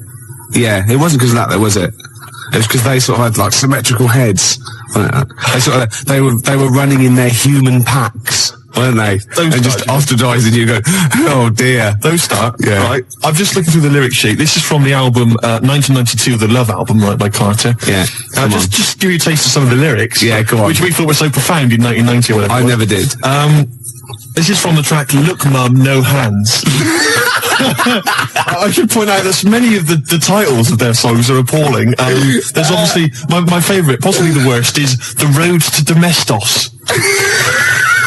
That is the worst name for song I've ever heard. I mean, what's that supposed to do? Anyway, check this lyric out. This is one of the lyrics. Go on, I'm ready. Go on. He flies through the air with the greatest of ease, that daring young man in the blue dungarees. What the hell does that mean? Oh, is that supposed to be profound? Oh, she flies like a bird in the sky high. That ugly old tart with a sty in her eye. This is quite a nice one. This is clever. This is bloody clever. Go on. What they done? What's fruit bat done here? If we club together, with all the diamonds. Hey, hold on. I'll stop you there. Club. Go on. Diamond. That's so far. Oh no! Wait. Oh, come on. Go on. If we club together with all the diamonds we've saved, we could look to our hearts and say, hold on, hearts is a suit in the... Oh, go on, clubs, diamonds, hearts. We could look to all our hearts and say, we've got it in spades. What does that mean? Spades. Hold on, what does that sentence mean? If we club together with all the diamonds we've saved, we can look to our hearts and say, we've got it in spades. I don't know what that means. I have no idea, but that's the kind of brilliance. So see what they did there? They got all those things incredible. Let me see, there's a good great one here. Could they do it with Signs of the Zodiac? Parts of the body. Here we are. I've been GBH'd and ABH'd for a packet of B&H. I've been taken and I've been driven away. My telephone is always ringing and my number is XXX directory. Call 0898 333 talk dirty to me. That is some of the worst lyrics, Gervais, surely, that you've ever heard. Unless you know different. 0171 580 2000. I've been thinking some of my own as well. The worst lyrics you've ever come across. Oh, there's going to be arguments. 0171 580 2000. Or you can fax us 0171 580 1234. And think realistically, because I hate it when you see in like the Melody Maker Enemy and they ask one of these pop stars, what's the worst song of all time? And they go, the Birdie song. Or, no, it's not. It's something by Carter or Suede or David Bowie, because they were in that framework. They're potentially, do you know what I mean? Exactly. Don't go for chirpy, chirpy, cheap, cheap. Go for something like that, because that is disgusting.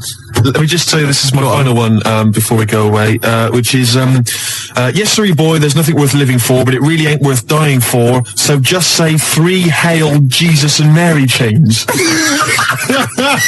Early in the morning, I put breakfast at your table. Make sure that your coffee has a sugar and cream.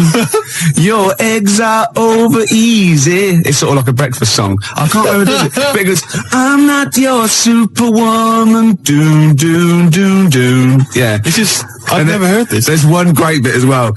He goes, now you say your juice is sour. It used to be so sweet, and I can't help but wondering if you're talking about me. Isn't that great? Oh, sorry, look, this juice is a bit sour. It used to be so sweet. Oh, fine, I'll change it. No, No, let me explain. This juice, yeah, it's sour. It used to be sweet. Well, it's thought we've always had. No, you're not listening. You're not listening. I think you're an ugly pig. I want to leave you. So I mean, he didn't state it. Your eggs are over easy. Oh, who's that by? No, I didn't ever heard it. You've made it up. I'm not your superwoman. 0171 580 2000. I just thought of another one as well. So, do you remember John Waite? I ain't missing you at all. Missing you since you've been gone away. And he's worried about people I think that he's really not missing her. So, towards the end, he goes, I can lie to myself. Oh, he was lying all along then, wasn't he? Oh, got any more Carter lyrics? Well, I'm still wading through them, Gervais, and it's just making me quite low. So I'll try and dig out a few more for the next time we have a chat. But I would say that Emma, of course, who helps us out here, she's mentioned what was it, Emma? What was yours? It was YMCA. YMCA. I've got a worse one. Have you? Oh, hold on. Oh, what's that other one? That's worse. Oh God, yeah. Well, Emma, we'll save that one. Emma's was you can get yourself clean, you can have a good meal.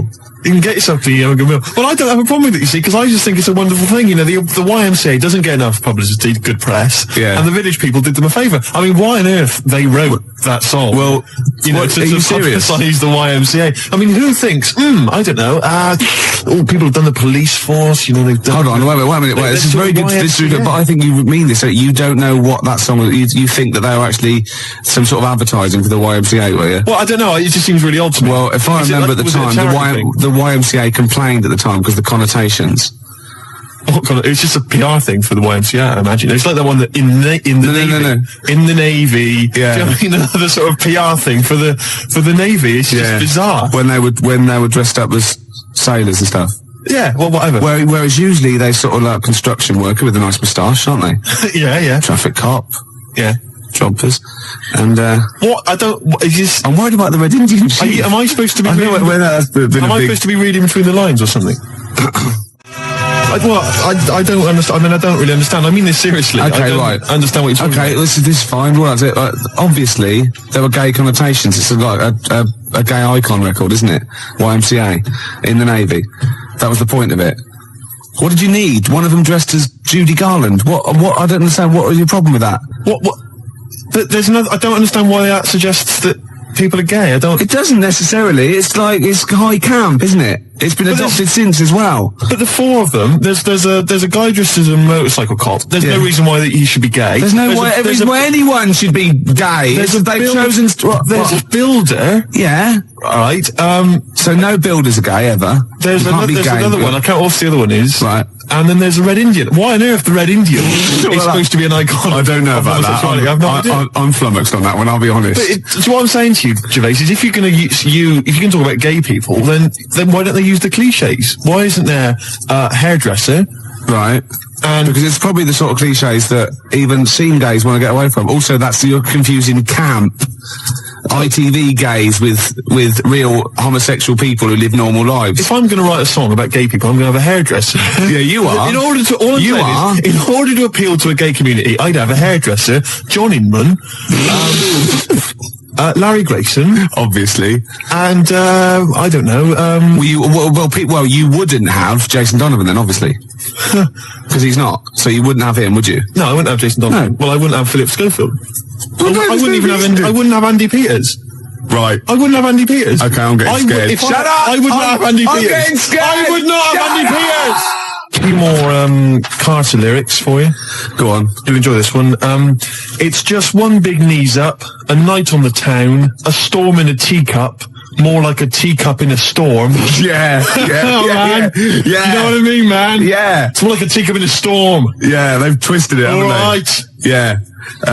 Ian Canfield, you know, he's 12 now. He does the rock show. Oh. He called, and that I'm not your superwoman. It was Karen White. And he also says a worse lyric in YMCA is, young man, there's no need to feel down. Fair enough. Another Carter lyric for you. The tequila sun is rising. And listen to me. The tequila sun is rising and the Harvey's Bristol moon is shining. Because they've got Harvey's, shine on Harvey's moon. Yeah. and somehow Harvey's Bristol moon is shining. I have no idea. It's got to be something about pulling your trousers down in a coach. It's just Isn't it? rubbish. You know, Quick Space, I played that and you said, oh, why is that your favourite? And I got annoyed because you've got no taste and shouldn't even question me. And I said it was about you being an ugly tosser. Well, Nina, from the band, who's round at Jan's, said, no, it's not about him being ugly. And the worst lyric is from the Beatles. You should see her in drag in a polythene bag. What's that from, then? I don't know, Polythene Pam or whatever it's called. Could be. Yeah. Could well be. All right, then the worst Beatles lyrics. We'll have those as well. There's a lot of them to choose from. There are a lot. No, I'm not dissing the Beatles. No. I'm just saying they wrote, they can't keep up that level, can they? Gervais, I've heard the songs you've written. Do you understand me? Yeah. You're not in a position to disrespect anybody. No, I don't. I'm talking about people on the tube, all right, that can barely speak, all right, that just go with like a kazoo. There's a guy near my tube, he just got a kazoo, right, and just taps his foot, and then tries to sell lighters to you by playing a kazoo. Right? You can't even disrespect him for his musical ability. Of course, you're laughing about him now. If that was female, it'd be a whole different story, wouldn't it? Well, you've got to take it where you can get it. You'd have a lot of lighters every day, wouldn't you? You'd be struggling down that road with loads of little clippers. I'd say, I think there's a sad lack of kazoos on the wireless, and I'd have her in here for a quick session. Well, we better do a competition now. Okay, yeah, well, we've got these two pairs of pulp tickets? So you've no idea, have you? I've no idea. You just want to, we've got there. Oh, can I do this bit? Man, you don't know what you're doing, do you? It's never stopped me, no. Well, exactly. I wasn't going to mention it. No. All right, you do it. Go on then. I'll sit over here. I'm out the way. Okay, how many tickets we got, Emma? 1 pair. 1 pair. That's 2 to you, Steve. To give away. See who? Pulp. When? Next Saturday. Where? Finsbury Park. At what time? About 9. And what have people got to do to win tickets? Yeah, now you're stumped. What? You suggesting I should plan this show? Yes. Is that what you're suggesting? Yes. Why? All right, now listen, I think we should just give people an added reason to phone in with their worst lyrics ever. They can win this pair of pulp tickets. Yeah. And then if we get bored with that in, say, about 10 minutes' time, we'll come up with another reason. If it'd take 10 minutes for us to get bored. I'll be surprised if we actually bother. Yeah. Yeah?